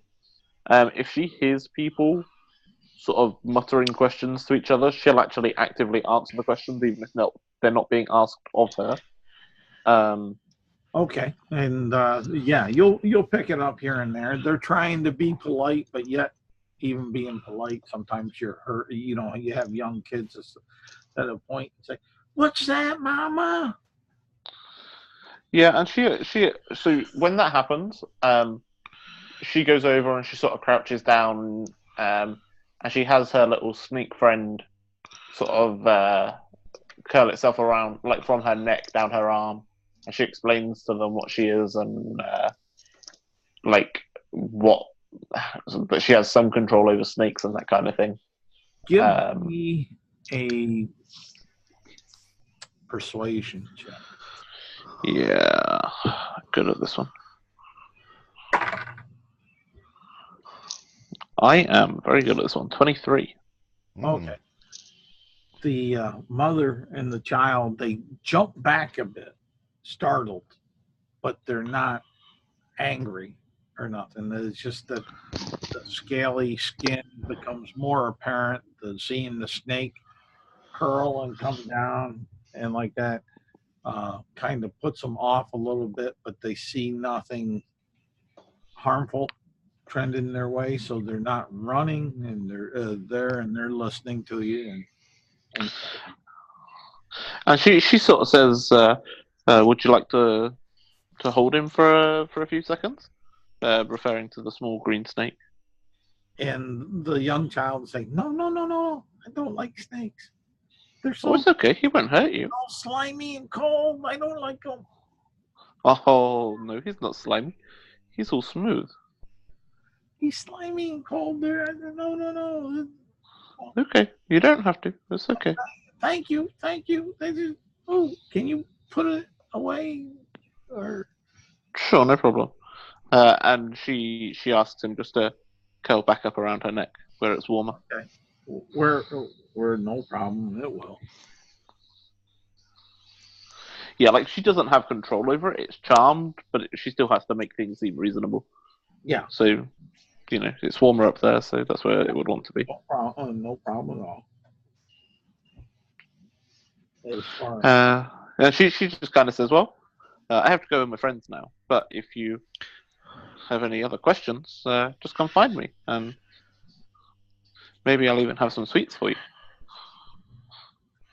And the child's eyes get big as bronze pieces at the saying of sweets, but yet the mother yanks it by the arm and starts going along their way. What are you gonna do? I thought that was pretty tame. From the Yuan-Ti or from the mother?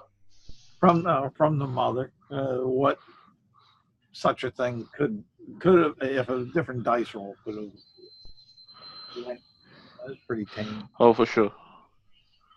But yeah. All right. So what are you guys doing? You're in town. It's by the time you make it to town, and get going, it's about 5 or so.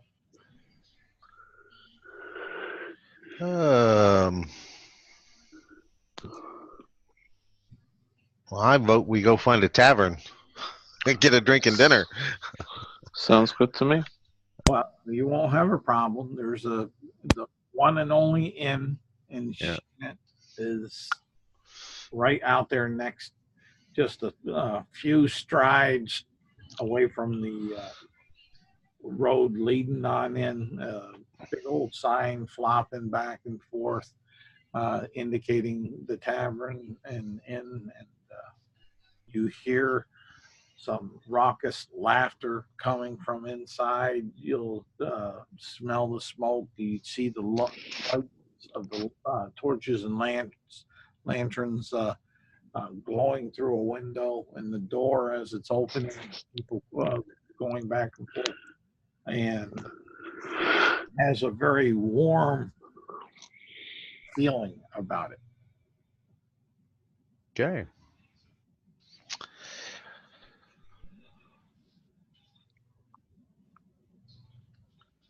So you head to this inn. You go on inside, right? Yep. Yeah. Stop inside the door, look around. All right. You'll see. Let's see. I love my E30. Not today. It doesn't love me. You have 4 people inside, not counting the wench, that serving wench, and the bar tender that's behind there. There's about 5 tables that are open on up, but one table has these 4 gentlemen sitting there eating a very sparse meal of bread and cheese, and they seem to have some kind of tankard of drink in front of them. You in the back, you see a fireplace going. It shows a glow coming up off the back of it, and they kind of turn and look at you guys as you come on in. And the bartender says, "Welcome, welcome, heroes. Welcome, adventurers. Welcome, young ones." And looking down at the dwarf as far as that. And, come on in, warm your cold bones. These are chilly, damp nights like here lately. What can we do for you? Well, I don't know about my 2 companions, but I want a big mug of ale and some meat. Oh, we have meat. What kind of meat would you desire? We have about 2 or 3 kinds. We have cooked meat, we have raw meat, and we have some braised boar. Braised boar. Making my mouth water. For me, the cooked meat that you have, is that the braised boar, or you have another type of cooked meat? Well, it's the daily special, whatever we get. It's sent to us from the hunter. It could, some days it's deer, some days it's pork, some days it's rabbit, some days God knows what. As long as it's not snake meat. We've had that. Yeah. We made a good stew out of snake meat once, along with some turnips and rutabagas and But not today. No, nobody's brought us in a snake. Just as well. You'll see him eyeing your little green. So for me, the braised boar, and just a few. If you could cut up just a couple of strips of the raw meat, I'll cut it into some more bite-sized pieces for him. Oh, okay, no problem. They'll accommodate. How about our fur ball? I'll have some of the boar as well, and an ale, thank you. All right. And he'll say that'd be an iron piece apiece. Okay. And No problem. want it at the bar here, or would you like to sit at one of our glorious, comfortable tables? And there's nothing special about the tables. In fact, they're very Spartan. But that's why he's gonna sell it. Let's grab one of the tables over there. Yeah, I'm a little chilly. Let's take the one closest to the fireplace. It works for me. All right. And you'll sit there. You notice that the four that are sitting at the other table seem to be looking at you guys as you're going to sit on down. No perception checks needed for that. I mean, that's just evident. They're not being secretive so much about that. And your drinks will be brought out immediately by the wench. She'll she'll say your food we'll have in a few minutes. Sit back, enjoy your drinks, and if there's anything you else that you may need or desire, just let me know. My name is Olga, and Olga. I'm here to make your evening as enjoyable as possible.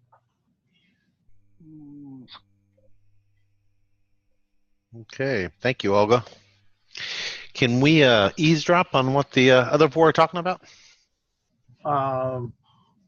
You can try. Okay. Give me perception checks. Okay. I got 18. Okay. You're having a hard time making out. Hearing. Okay. You're hearing sounds here and there. You think you have an idea of what they're saying, but nothing that's 100%. Okay.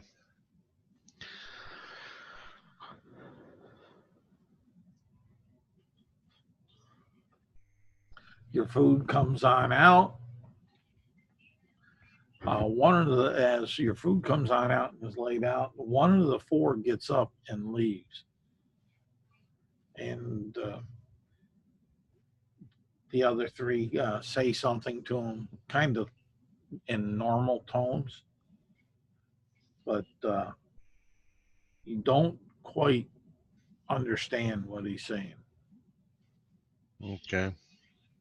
Do they resemble the 5 that try to attack us along the road? No. Okay. These are humans. Okay. Oh, all right. The 5 on the road weren't. All right. All right.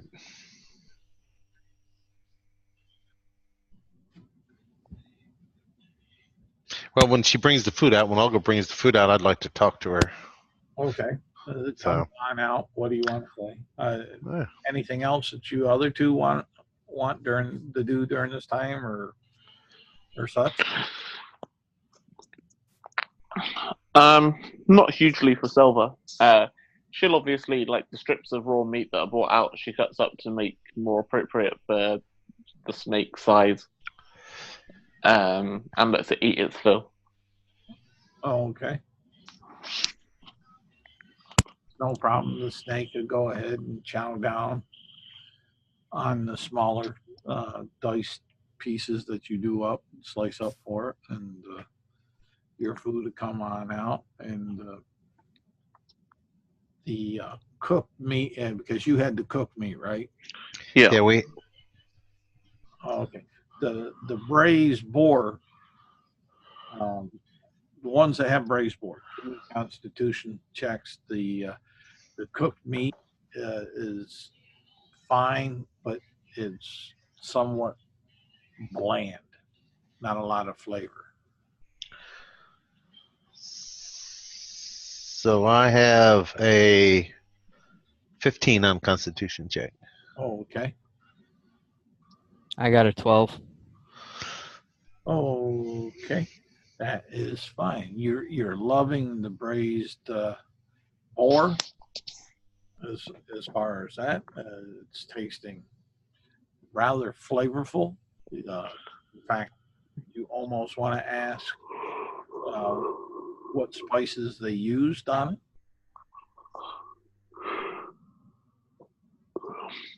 So, well, I'd like to persuade Olga to sit down and talk to us for a little bit. Okay, roll a persuasion check. I got a 14. Okay, she'll sit on down. What do you gentlemen? What are you gentlemen doing out here? Where you come from? What do you do? You look strange with that looking over at Silva and you, old hairy one. At first I thought you were a bugbear, but you're much friendlier. Taryn will chuckle at that. Oh, you were talking to him. I thought you were talking about me with my big flowing red beard that needs to be groomed. Well, if you need some grooming of your beard, we can arrange that. Yeah. Could you wash it and braid it for me? We can, maybe. All right. For a price. All right. So, how peaceful has it been around here? Any is the road safe? Have you heard of anybody being robbed on the road? The road's always safe. Okay. All right. You ask where we're from. We're from Ando Trion. We're on our way to Illumina. So. Oh, okay. Travelers. As far as that, what do you plan on doing in Illumina? That's an awful big city. I'd like to go there someday. I hear such grand things of the arena that they have, and all the markets are just a lady's dream from what I hear for buying things and all kinds of pretties. Yeah. We're just going to go see the sights. Oh, wonderful sights, I hear. So, how is Ando Trion? Is it as wonderful as I've heard? Or they still have all that trouble up there? Is it as exciting as they tell me? Well, since it's my home, it seems kind of boring, to be honest with you. Oh, okay. And what are the rest of you guys doing during this? They went to sleep. I'm going to study the workmanship or the craftsmanships on the tables and stuff, and I occasionally tisk at it. If anything is overtly broken, I will use mending to try and fix it. Nothing is what you would say overtly broken that you would be able to see, but there's cracks and chinks in some of the legs of the tables, and there's a couple chairs that seem to have some etching or scribbling, like someone took a dagger and whittled into it that Thor is a wuss and things along those lines.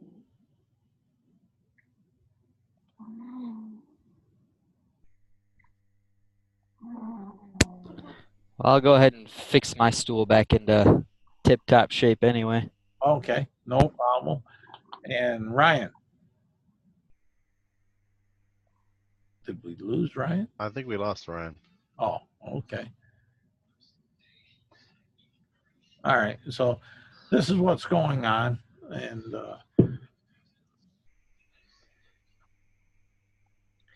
well, are there any rooms? She'll turn around and say, "Yeah, we have rooms." How much are the rooms? What kind of room you want? We have everything from a bronze piece to an iron piece.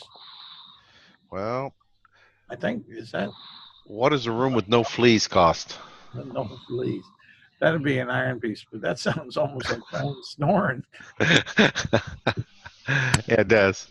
I would say that's accurate, yes. Yeah. All right, let's see here. I'll mute Ryan. I think he fell asleep. I think he fell asleep on us. So he got to the end, got his belly full, and he went to sleep. Yeah. Okay. Got warm next to the fire, full belly, warm fire. All right. So I'm going to bed for the night. All right. No problem. Yeah. I will take my take a gold- room of the same quality if there's Yeah. one available. No problem. Just mark off the coin. Iron. Yeah. So since we haven't divvied up yet, I got us down for 5 iron. We owe one each for the meal, and one for 2 of us for the room. So, Yep, that's where I got us at too. all right. I go upstairs. Oh, the room's not too bad. Take my armor off, wash up in the basin. Try to comb out my beard and my hair and rebraid it, Oh, and then lay down and go to sleep. Oh, Olga. Olga, come on up, and she'll bring this comb, and she'll bring this bottle of a mixture Oh, yeah. with her, and it seems to be warm, and she'll run it through your beard and everything, and she'll run the comb through it, and it sticks once in a while, but not as bad as it would be if it didn't have this. And it's almost like a special moisturizing detangler oil All right. there, and she'll go ahead and braid it up for you, and ask, "Are you happy?" I'm happy. And she'll say, and she'll turn around and she'll leave. Ah, what I owe you, Olga? Oh, don't worry. Ah, thank you. Hopefully she didn't poison me just now. All right. Anything else that you guys want to do during the night?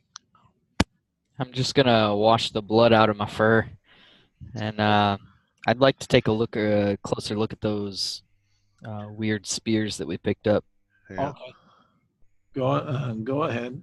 You take a look at them. What are you trying to find out?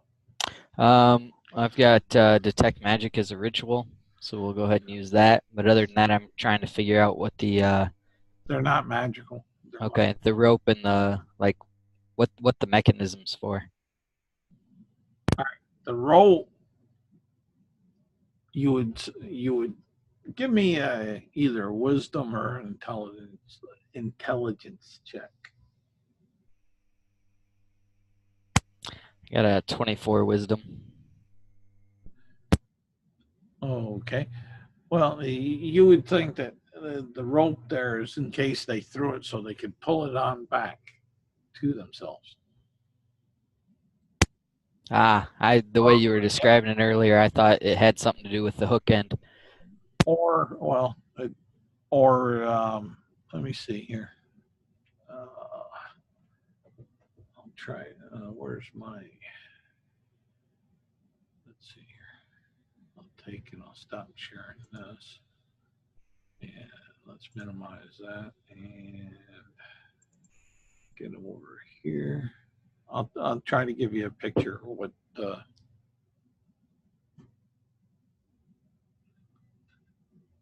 right, do I got that on this computer here?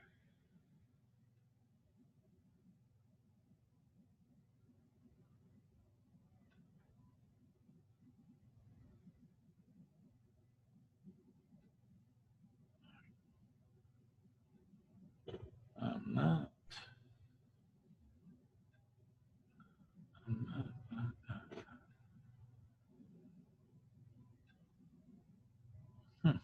Not seeing it. Here. That's all right. It's not that big of a deal. I was just curious. What it is if you look in the Tomophoes, Okay. and you look at Darrow, Okay. it's their spear hook Okay. I'll take a look here. as far as that. So Toma Beasts or 5th edition foes? Tomophoes, Mordecai's Toma. Oh, okay.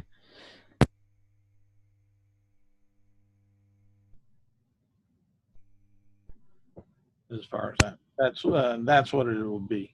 That's what it is.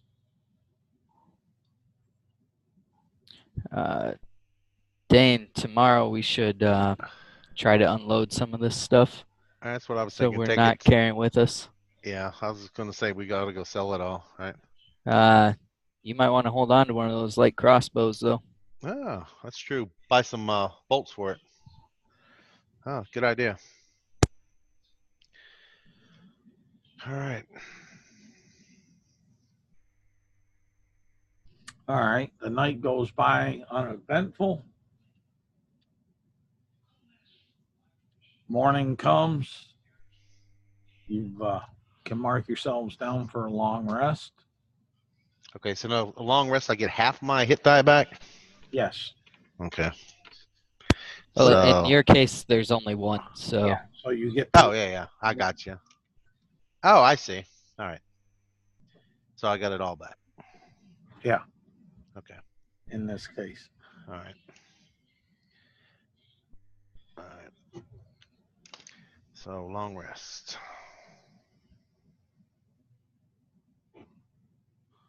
All right.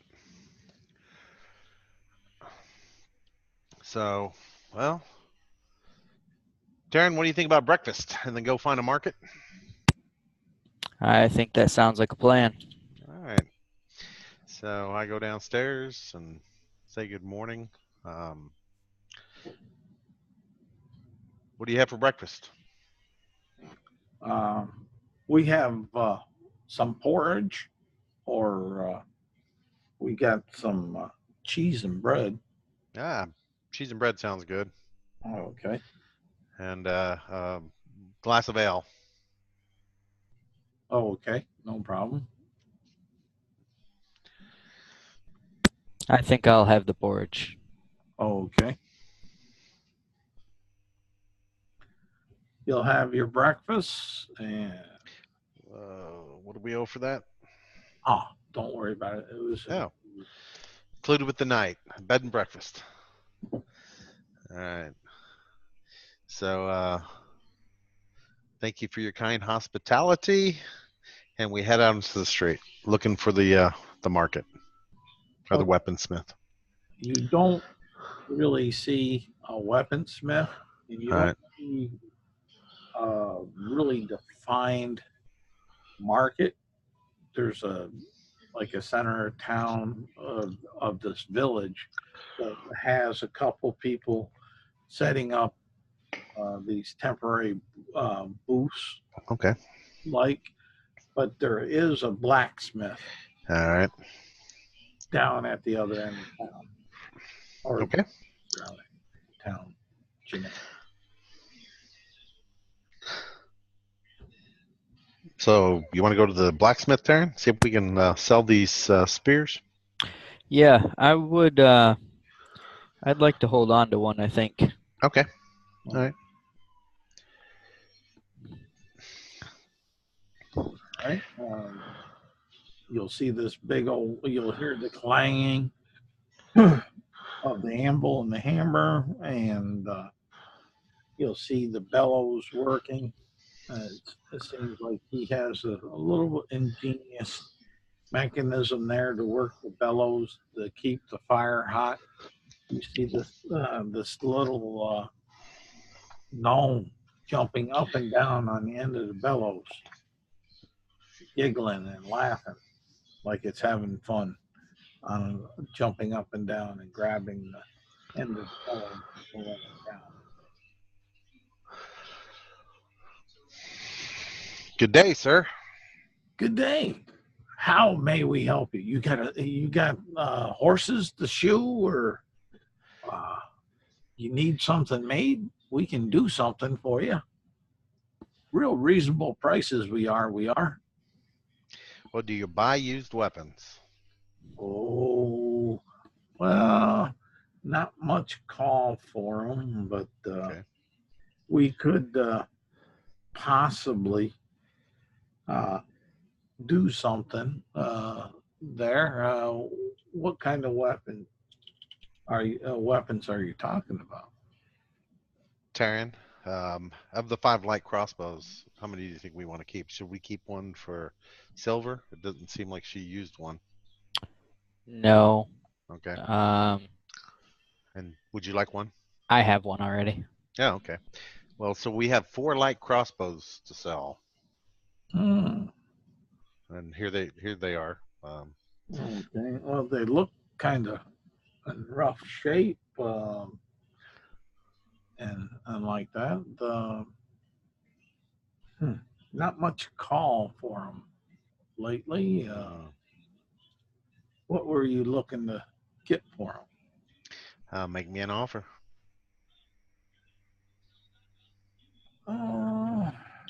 Well, they'll hem and haw a bit.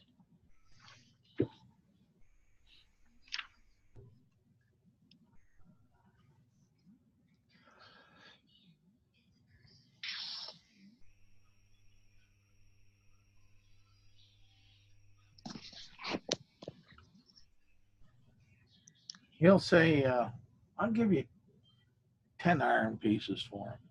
Oh, that's light crossbow sells for 25 gold pieces new in Illumina. But these aren't new, and Yeah, but they've been beat up awful. uh, And you don't have no bolts for them, or you're not offering me any bolts for them. just cannot see them go for that. I'd rather pack them to Illumina and sell them. What do you think there, Taryn? Yeah, seems a little low to me as well. I think we could get at least 10 gold out of each one of them in Illumina. So, all right. What do you say, Silva?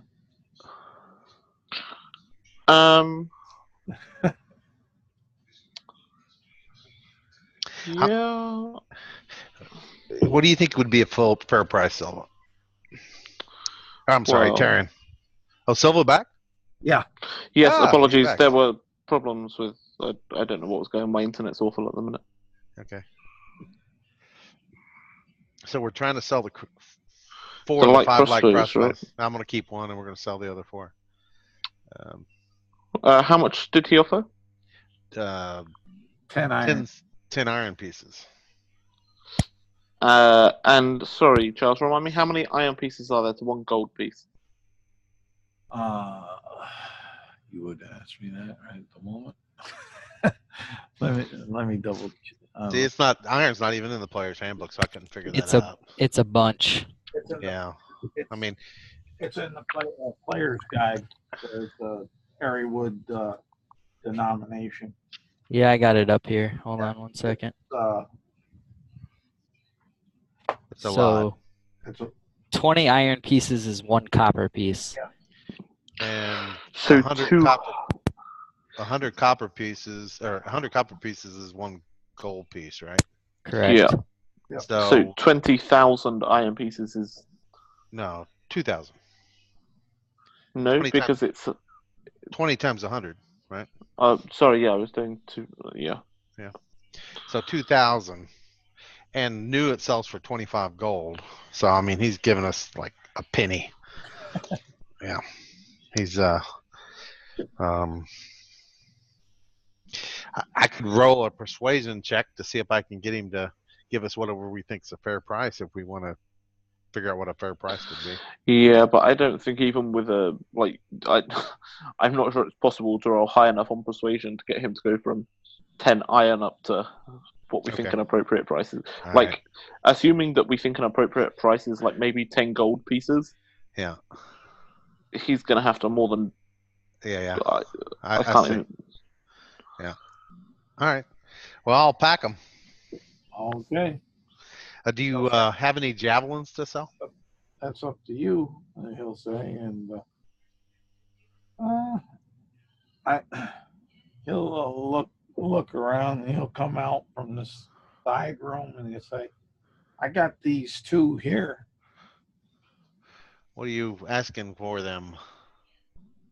Well, they've been used. You can see the blood on them. I didn't clean them up. 5 gold pieces apiece. They sell new for 5 silver pieces. No, no, thank you. So, no, thank you. Oh, okay. So, all right. Anybody else need anything from the blacksmith? Not at these prices. Do you are you carrying those spears? Would you? Out in the- Yes. And he'll say, "Oh, I might be interested in those." Holy cow! Where'd you get those? Never seen the like of those.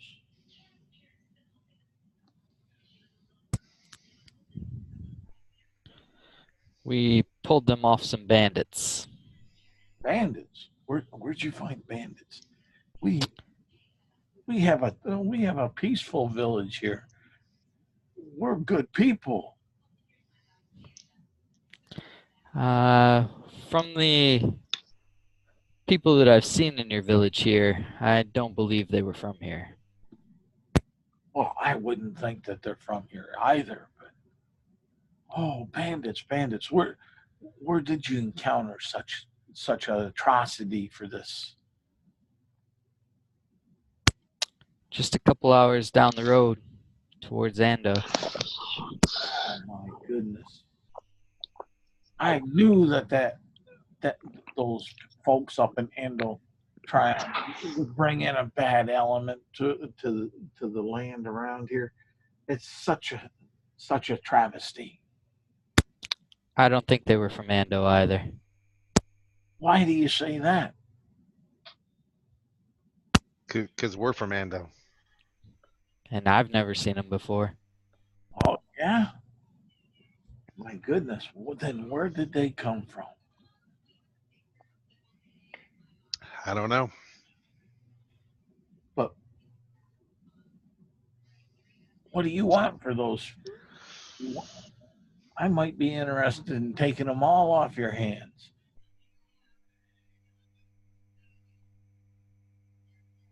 So what are you offering for each one? Well, we're a poor village. I'm just squeaking out a livelihood as far as that.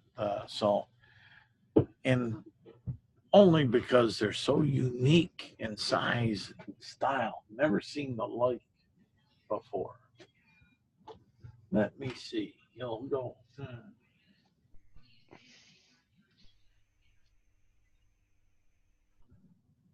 I'll give you. He'll say, "It's going to break me.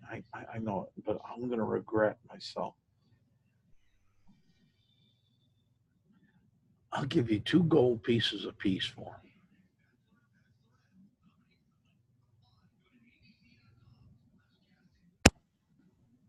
I think that sounds like a pretty fair deal. What do you guys think? Seems reasonable to me. Yeah. Now, Taryn, you wanted to keep one, right?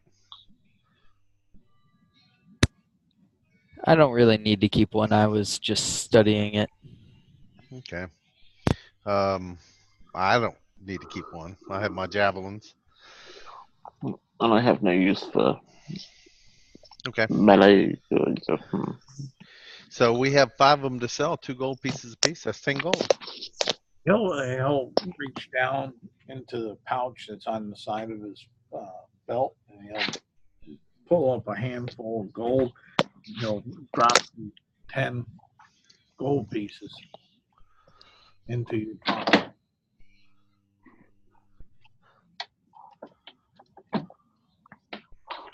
Okie dokes. Sounds good. Well, thank you for your business. Well, thank you for yours.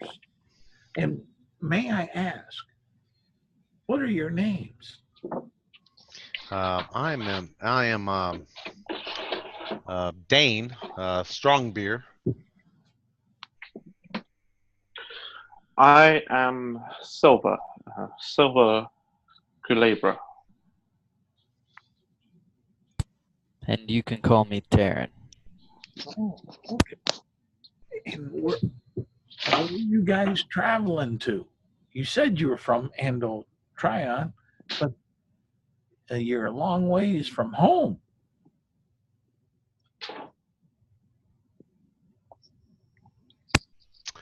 We're heading to the city. Ah, Grand Illumina. Yep. There's lots of activity there. Just be mindful. There's all kinds of disreputable folks that go into there and hang around there at times.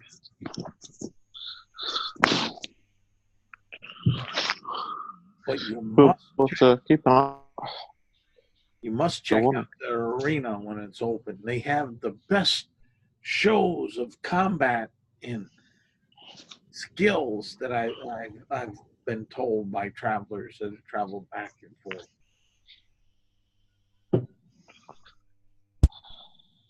That is the second time we've heard that recommendation. We will be sure to check it out. Yep. Well, have a fine day. Anything else I can do for you, gentlemen and lady? Nope, not for me. I'm all set. No, nothing for me. All right. And he'll bid you good day. Day, sir. And then give me perception checks. Okay. Or better yet, what's your passive perception? My passive perception is 10. Okay.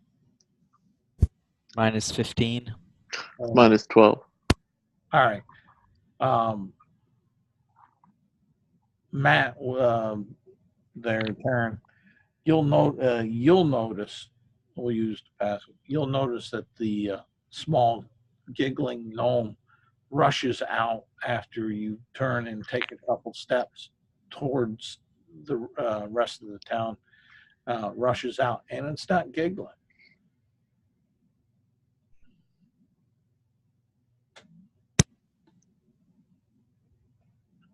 How does he look? Like,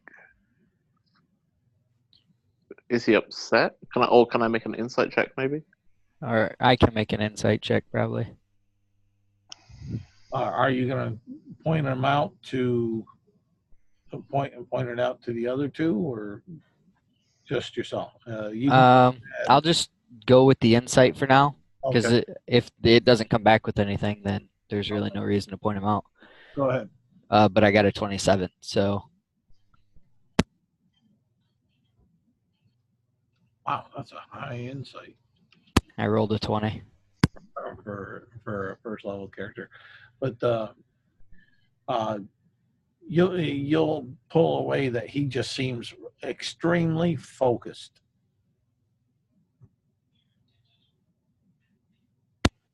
I will go ahead and point him out. Just the change in his demeanor, I think.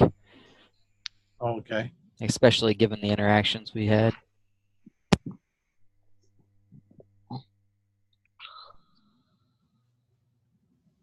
Well, perhaps we should talk to him and see what's up.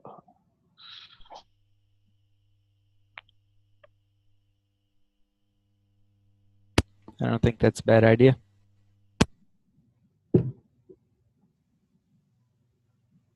Say again, sorry?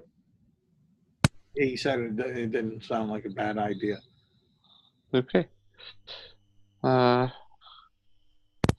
So if nobody else does, Selva will call over to him and sort of approach towards him.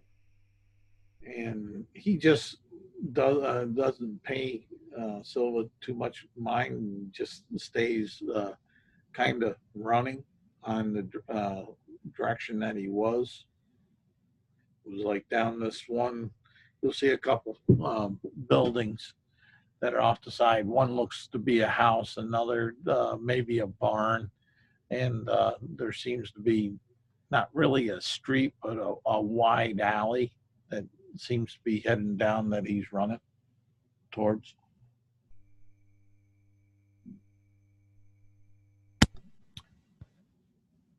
He's in an awful hurry. Perhaps we should follow.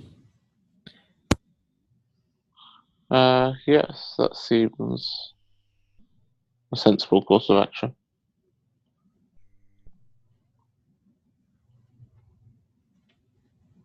So I guess we follow him.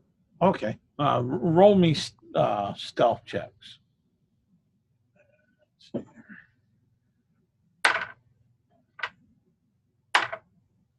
Okay. 14. All right. I got a 0. All right. Roll an intelligence check. Is that what you said? No, stealth. Stealth. Oh, 16. All right. He doesn't seem to notice Silva and our dwarven buddy, but you see that he goes and he looks back at the furbog and whatnot, and quickly, and then back to the place and runs. And he goes this behind the barn. There's a small sod built building there. He runs on inside that.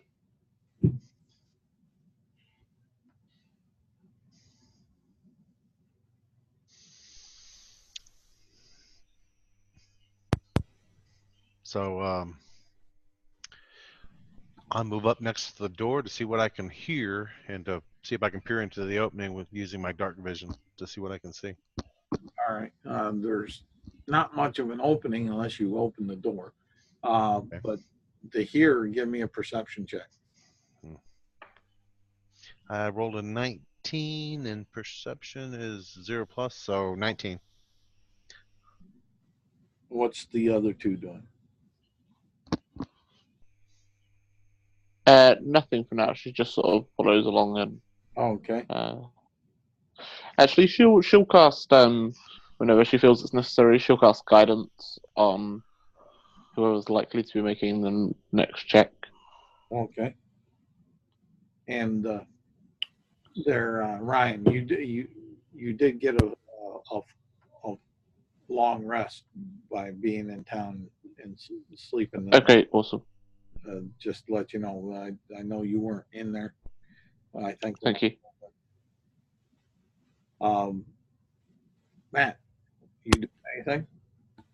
Nope. I'll just kind of keep watch while he listens at the door. Our dwarven buddy, you hear nothing. Nothing. Okay. All right. All right, guys. What do you think? Should we knock on the door or just go in the door? Or? By the way he was running, I don't think he'll answer. Yeah. The creatures, kind of squirrely, I'm thinking. The creatures were underhumans, right? Yeah, they were demi-human. Yeah. So they were Darrow. arrows, right? Your characters don't necessarily know that. Yeah. Okay. Yeah, because if I knew they were Darrows, I know they live underground, and they don't like the light and they like the dark. So this earthen structure could simply lead into a underground tunnel system. But I don't know that because I don't know they were Darrows. All right. So what do we think we want to do? Well, if they're not going to answer, we chased him this far. I think the only other option is to open the door. All right. So I'm kind of tanky, so I'll open the door. Okay, you open the door. You see a dark room. There looks to be a small table, small chair, a cupboard that looks pretty empty, a small cot off in the one corner. This is a 10 by 10 room. And are there any other exits? There does not appear to be. So let's check the room out closer. I want to look at the room closer. He had to have gone somewhere. Yep. So let me investigate the cupboard. All right. I'm gonna roll investigation, I guess. Let's see. Okay. That's 11, and my investigation is -1, so that's only 10. Maybe I wasn't the one to investigate. Well, you do have the guidance that No, that's true. Ryan, you Brian put on me. Yep. on for the next check for people. So what does guidance add? I believe it's D4, I believe. 4, Oh, so I'll roll a D4. and you add Okay. that to your. Oh, D4. And I got a 4. Okay. So that's 10 plus 4 is 14. I think we lost Ryan again.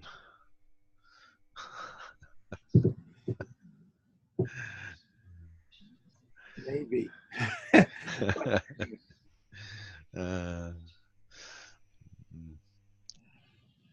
So I had 14. Did All right. I find anything? You find a bit of cheese that's molded in the corner, along with some moldy bread next to it.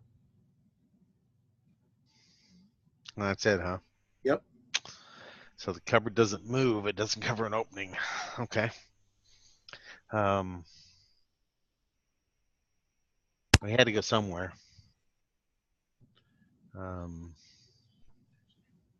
Perhaps under the cot. Could be. Well, let me go look under the cot. I'm going to go look under the cot. Okay. Give me investigation. All right. Wow. 10. Let's see. Investigation. I got a -1, so that makes it 9. You don't notice? Yeah.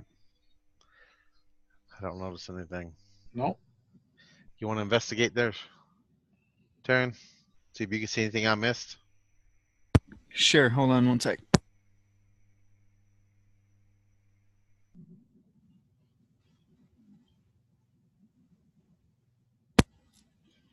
All right. So I've got 5.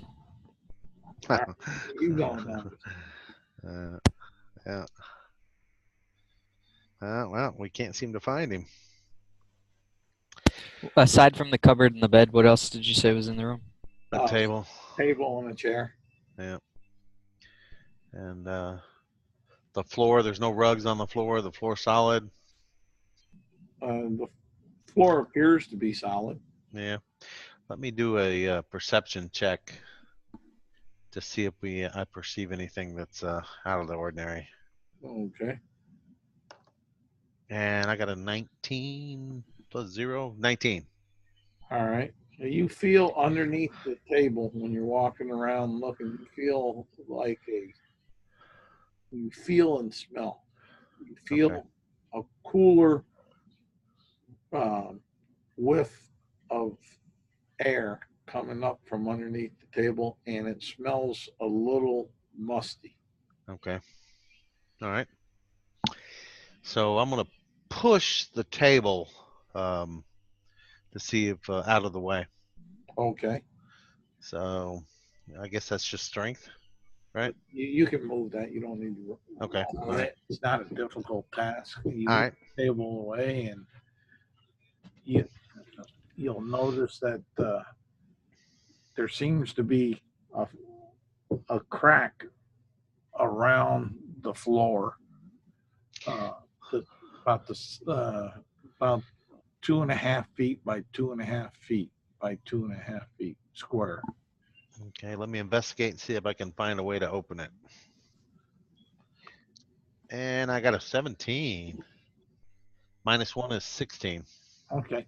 You push down on it, and it flops downward. Yeah. But Okay. it feels like there's some resistance behind it, almost like there's a spring on the back side, possibly, to flop it back up. Okay. And does it stay down?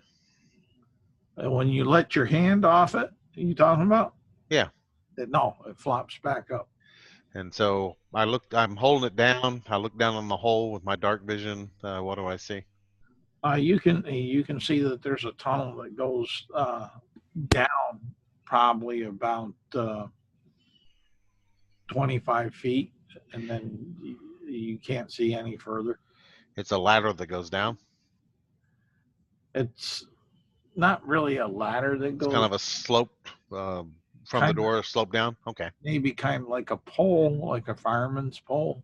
All right. So if we go down, there's no way back up, unless we climb up the pole. Okay. Well, I'm gonna have a hard time fitting down there anyway, I think. Yeah. Because he said 2.5 by 2.5 by 2.5, right? Yep, 2.5. No, 2.5 by 2.5. Heck, I'd have a hard time fitting through there. I'm a dwarf. I'm short and squat. So, what do you think, Taryn? Should I go down or wait here for him to come back up? Well, I think at this point, waiting on him is probably not a good idea. Okay. I can make myself a little smaller. Okay. And is the floor dirt or stone? It appears to be dirt, Okay. but it doesn't act like dirt. It acts more like it's like a wood that has a dirt substrate attached to it. Give it a dirt look. So I'm gonna take my battle axe and see if I can hack out the opening and make it bigger. Oh, okay. When you're hacking there, you can make it somewhat bigger, but not a lot, because you start realizing that you're hacking into actual solid ground Okay. as you get All right. past that 2.5 foot Okay. square tunnel. All right. Well, I'm going to go down, I think. So I'm going to slide down the pole. Okay.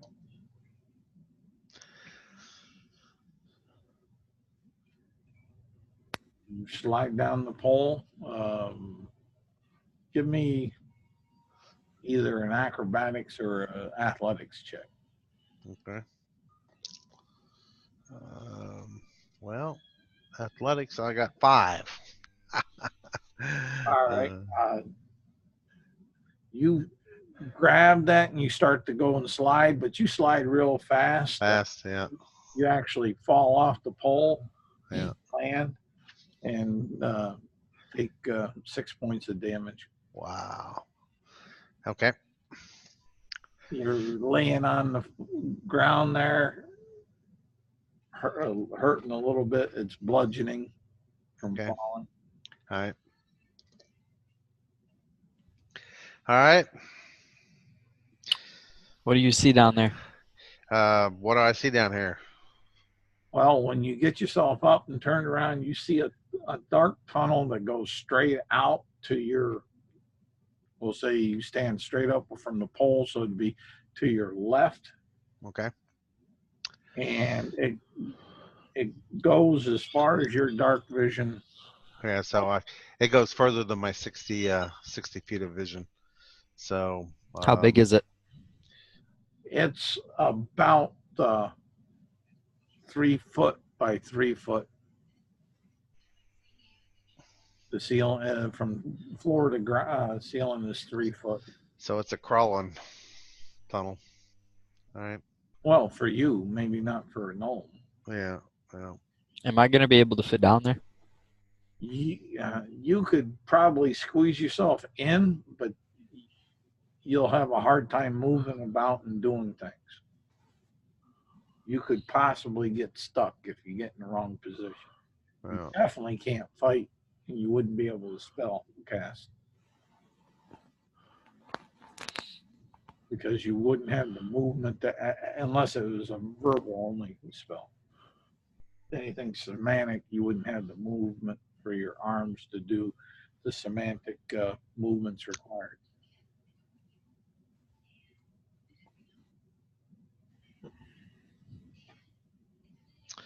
So what do you think, Taryn?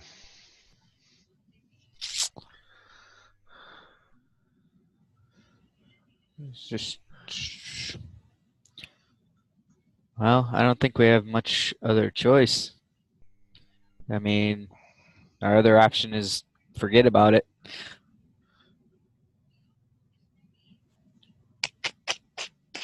So I can go down the tunnel alone, or we can forget about it and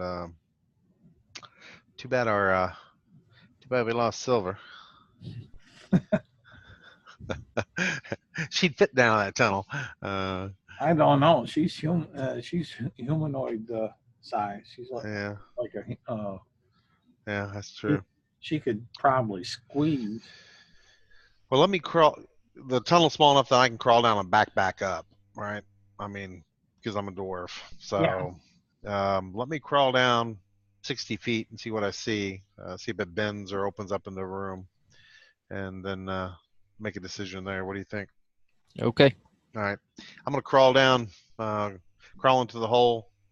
You go down You go down 60 feet. Yeah. You see straight ahead for 64 more feet of blackness. Okay. I'm going to go another 60 feet.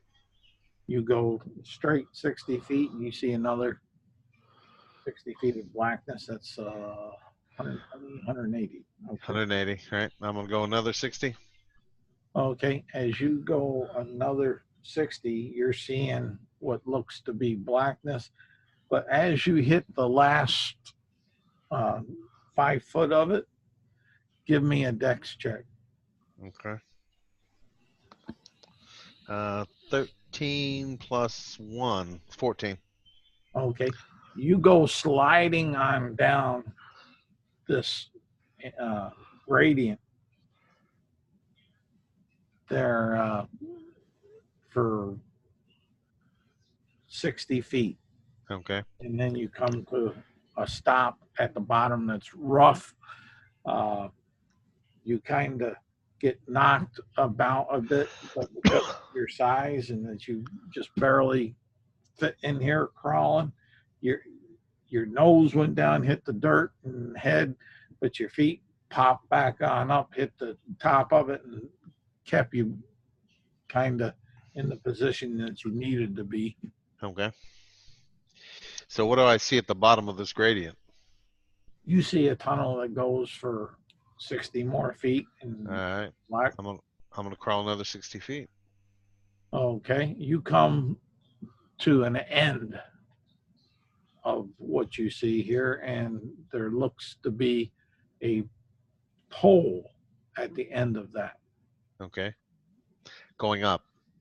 All right. Give me 3 athletics climb checks. You'll see that it goes for about 25 feet up. Okay, so you need 3 different athletic checks, is what you're saying? Yep. All right. First one is 17 All plus 3, which is 19. You get 10 foot up. Okay. Second one is 12 plus 3 is 15. All right, you're 20 feet up. And the last one is 9 plus 3 is 12. And you kind of fall. How far? Give me an acrobatics check to see if you can grab the pole. 13 plus 1 is 14. Okay. That'll be good enough to stop. You fall back 10 feet and catch yourself. So another athletics. 18 plus 3 is 21. Okay, you make it on up. And I'm at the top. What do I see? You'll see a black ring hanging down. And Okay. a black metal spring at the one end. So I'm going to listen to see if I hear anything. All right. Give me a perception check. 12 plus 0. I got a 12. All right. You don't hear anything. Okay. I'm going to pull down on the ring and crack the floor just enough to peek through. Okay. It looks dark. About, what would that be? About 20 feet. So it's a tunnel or room? You would kind of figure it seems like some strange room. Okay. So I'm going to pull it down all the way and enter the room. Okay. While all this is going on, Matt, what are you doing? Well, at this point, I'm probably debating whether or not I'm going to climb down in that hole because he's been gone a while. Yeah. A good Yeah. one. Yeah. But I really don't think I'm gonna fit. So I don't Yeah. think I have much of a choice but to wait for him to come back. Oh, okay. So you're gonna wait there. All right. Randy, Yes. you're in this dark room, uh, about 20 feet around. And I don't see anything with my. You see the gradients of gray and stuff, but you see certain things, but there's no daylight. Um, you'll notice maybe a handle, what could be possibly, or it could be something else. You're not sure. It Okay. could be a trick. It could be a lever. But on the one side of the wall, there looks like there's something along that lines. That's all I see with my dark vision. Okay. The lever along one wall. Yeah, Okay. because you're in basically total darkness, Yeah. no light. Yeah. Um. All right. So let me go over close to the lever and listen to see if I hear anything. See if it's a door with something on the other side. Okay, roll me your perception. Ah, 2 plus. You hear nothing. I hear nothing. So let me investigate the lever. How are you going to investigate it? I'm gonna put my hand on it and see if it moves, but I'm not gonna open it all the way up. I'm just gonna see if it moves and which direction it moves. All right, it doesn't seem to move. Okay. Um. Hmm. It's almost like it's more of a handle than a lever once you come into contact with it. Okay. Well, I'm gonna pull on it then to see if it's a Okay. handle. Okay. See if it opens anything up. You see a round doorway open on up, and Okay. and you see grassland out in Okay. front of you. And it's daylight. And yes, it is daylight. Okay. So I walk out into the grass. Okay. What do I see? You see this mound of earth that looks like it was moved there. Okay. And that's what the door was into? Yep. And Okay. and there's like grass seed over top of this mound. Okay. And Is there any other mounds around, or do I see anything else? no, you just see the grass. You don't see any other mounds. Any trails or pushed down grass going away from the door? No. Okay. You Can I don't- see? Can I see shin it? Or I should be able to because I only went, Yes. several hundred feet. You see it back there about 300 feet away. All right. So I'm gonna go back into town. Okay. Back to the room where Taryn's waiting and talk to him. Okay.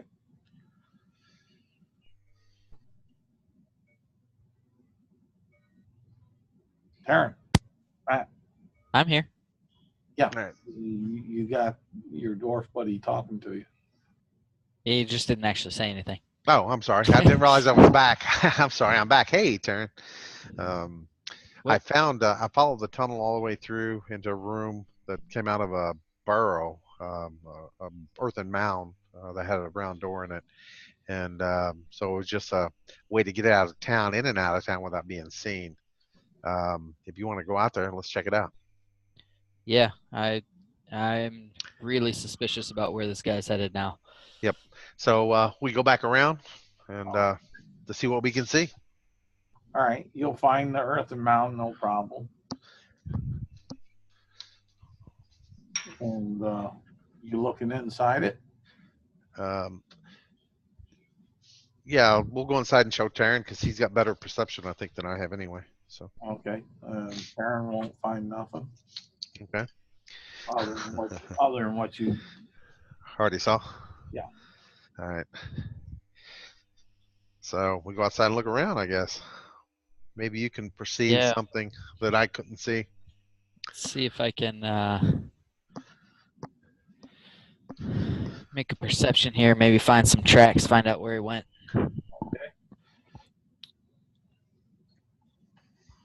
I got a 15. Okay. No. Hold on. That the roll was 14. It should have been +5, so 19. I forgot to change my modifier. All right. You find some tracks. They go for about 20 feet and then disappear.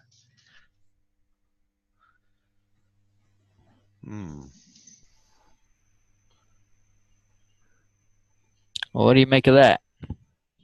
Well, let's check it out because they had to go someplace. Maybe there's another trap door in the ground or something that's covered up with grass. Yeah, possibly. So again, I'll roll, and then you can roll. See if we can perceive anything. You won't find a trapdoor. Okay.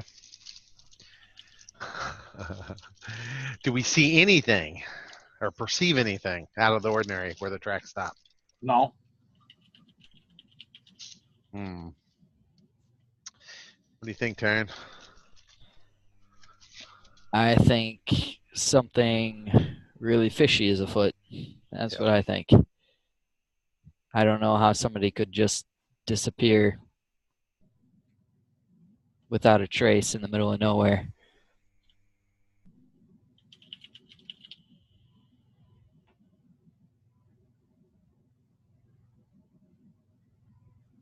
You have any thoughts on that? I do. Well, I'm sure you do. I don't know how somebody would disappear either without leaving a trace. Oh. Unless he was picked up by somebody flying.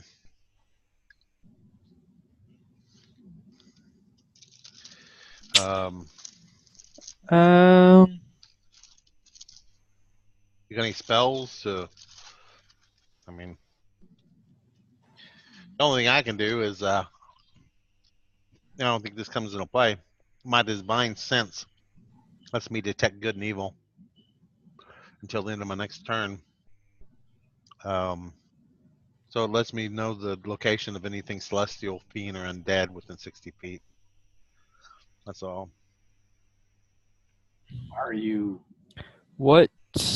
are you using that, casting that? I wasn't, but I can. No, I'm asking so I know. I don't think that we're facing anything that's a celestial, fiend, or undead. I mean, I could cast it just to see, but it only goes 60 feet too, so I don't think I'm going to. Okay, good move. What kind of check would it be to see if there's a spell out there that would allow him to do that? Arcana. All right. I would like to roll an Arcana then, please. Okay, go ahead. Got an 11. All right. Nothing that you really can recall hearing about or reading about. So explain Arcana, the Arcana check to me. What does that do? It's anything, more or less anything that's magic. Oh. Related, like spells, trying to decipher kind of what the spell might be or a possibility of what a spell could do. Oh, okay. And Well, let me roll on Arcana too then to see if I can detect any magic out there. Okay. It's not detecting the magic. It's the lore, the information. Oh. Like how a spell works and things that along that nature. I rolled a 14. Okay, you don't come up with much of anything. Anything in here? All right. So, well, what do you say we walk a little ways in the direction where the tracks were heading before they disappeared? Maybe. Yeah, we can give it a go. So we fresh out other ideas at the moment. Yep. All right.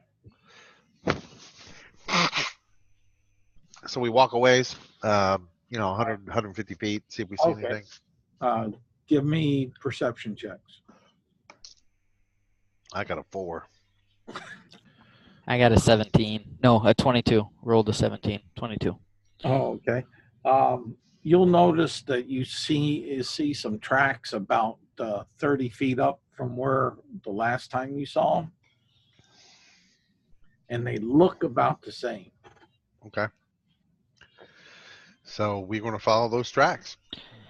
Yeah. Okay.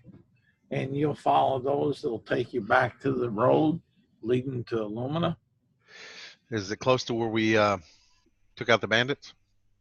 No, Okay. you're actually further. Like on Okay. the other side of the town? Yep. All Okay. right. Oh, closer towards Illumina. Yes. All right. All right. So we're back to the road. So he came back out to the road. Do we see any tracks going across the road? No. All right. Looks like they're headed to Illumina. All right. All right. So I said we go on to Illumina. What do you think there? What say you, Taryn? Yeah, I mean, since that was our original destination anyway. Anyway, yep. And the Coliseum or the arena. I'm sorry. So let's head to Illumina. How All far are we? You're about half a day's travel now. Okay. So we should get there by night. And you'll go. Let me see here. Got a random encounter. Your travels will be uneventful. It gets to be about 4 o'clock in the afternoon. You reach the gates of Illumina, and the guards say, "Halt!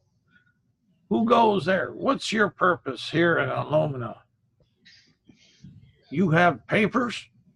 Where are you from?" We're from Ando.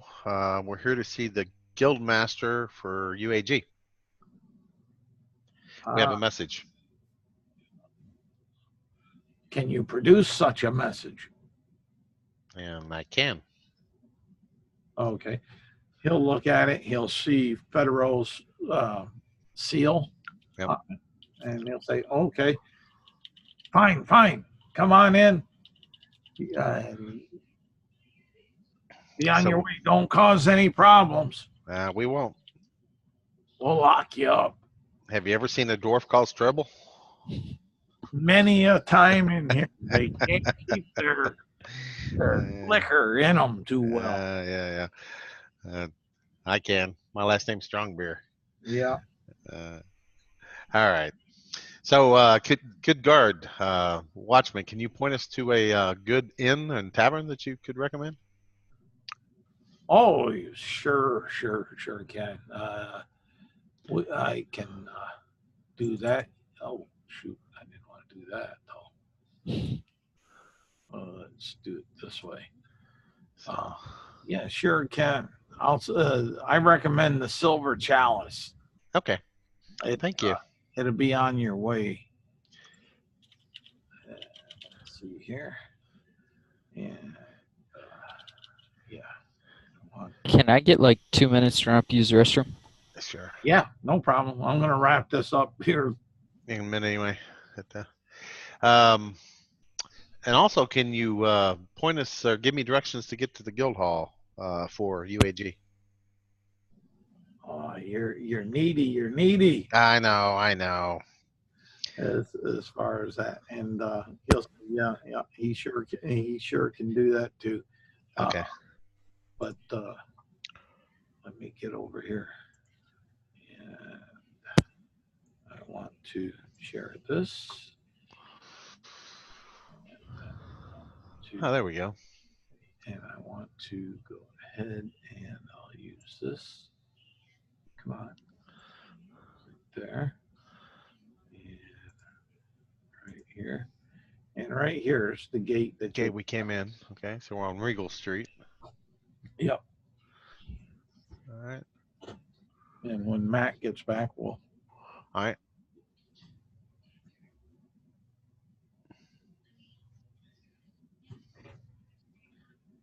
But you'll notice just from standing there and there, the streets are pretty busy, and you Yep. see quite a diversity of races in here. That's good. You see all kinds. You see dragonborn. You see humans, elves of all kinds of shapes and sizes, gnomes, halflings, dwarves, the whole gambit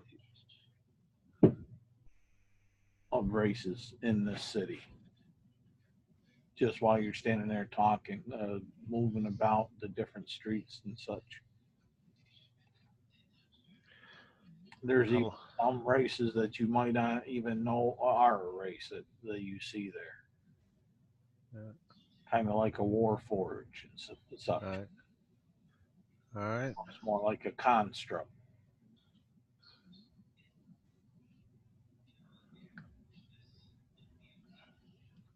Dead broke street.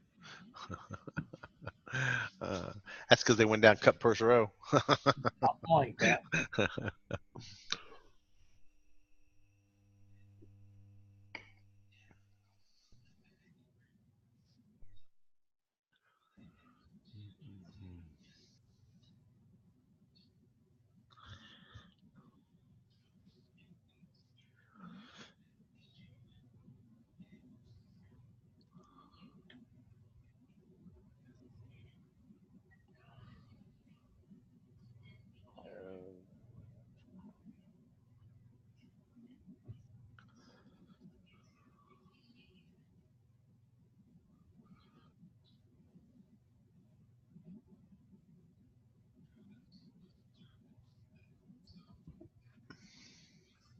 Probably should have asked the guard if he'd seen a gnome come in recently.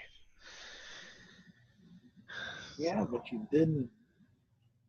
Yeah, I may have to go back and ask him.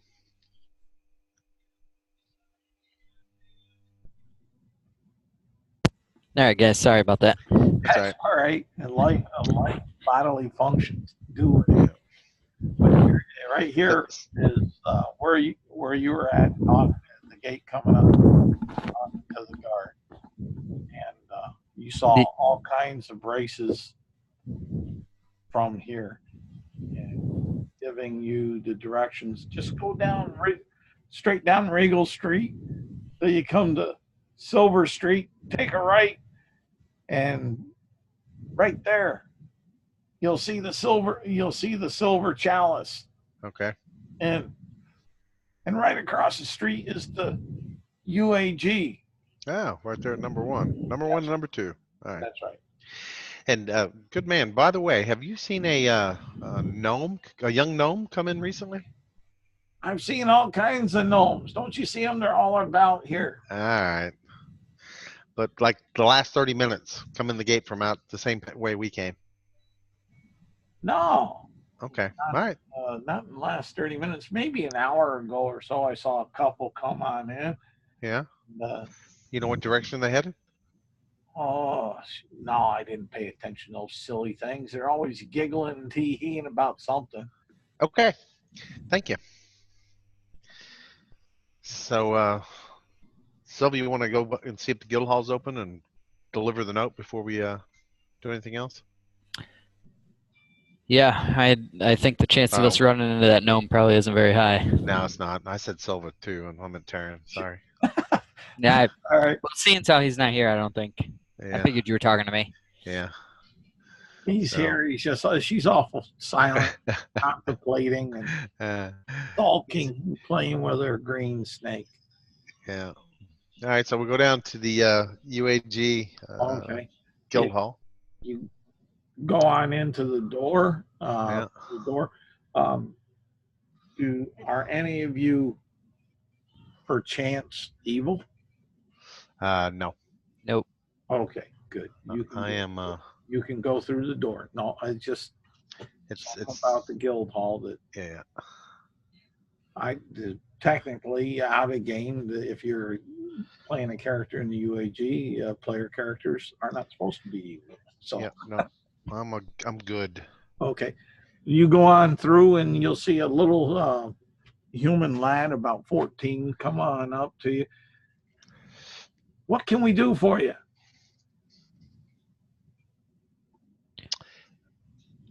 I have a note from Guildmaster Federo and for the Guildmaster here. Ah, hold on one moment. Take a seat over here on this bench, and I'll go get Master Pincus. Pincus. That's right. I couldn't think of his name. Pincus. And he'll run on off, and he'll go and he'll get Pincus. Pincus will come on down. What can I do for you? And you'll notice that he's a gnome. Oh. Okay. Well, we came. I hear you have something from Federal. We do. We have a note from him, a letter from him for you. Here it is. Okay. He'll pick it up out of your hand. He'll look it over, look at the seal, pop the seal open, and he'll read it, and he'll say, Master Federal says that you guys are of stout beings and are wishing some excitement in your life and some notoriety, and thought that this letter of recommendation would assist you in becoming a member of the guild if you're looking for such. Well, I am. As am I. I'd be very happy. Okay. And he'll run you down, welcome to the guild, and like that.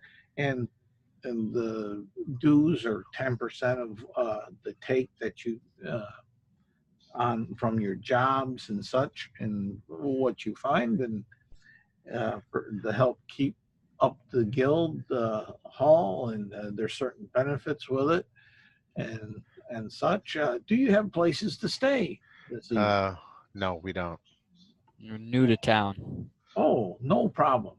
We have a special arrangement with the Silver Chalice, and he'll go ahead over to a table and open up, and he'll pull out a pen and paper and scratch some stuff, and he'll hand each of you about a ticket size piece of paper with his signature on it, and a leather seal on it that he placed, and hand this to them over there. That'll get you, at least for now, a good clean room, 1 meal, and 2 drinks. All right. Thank you so much, sir. And if you want, we have a job board over here, and this is Riverwood here, my assistant.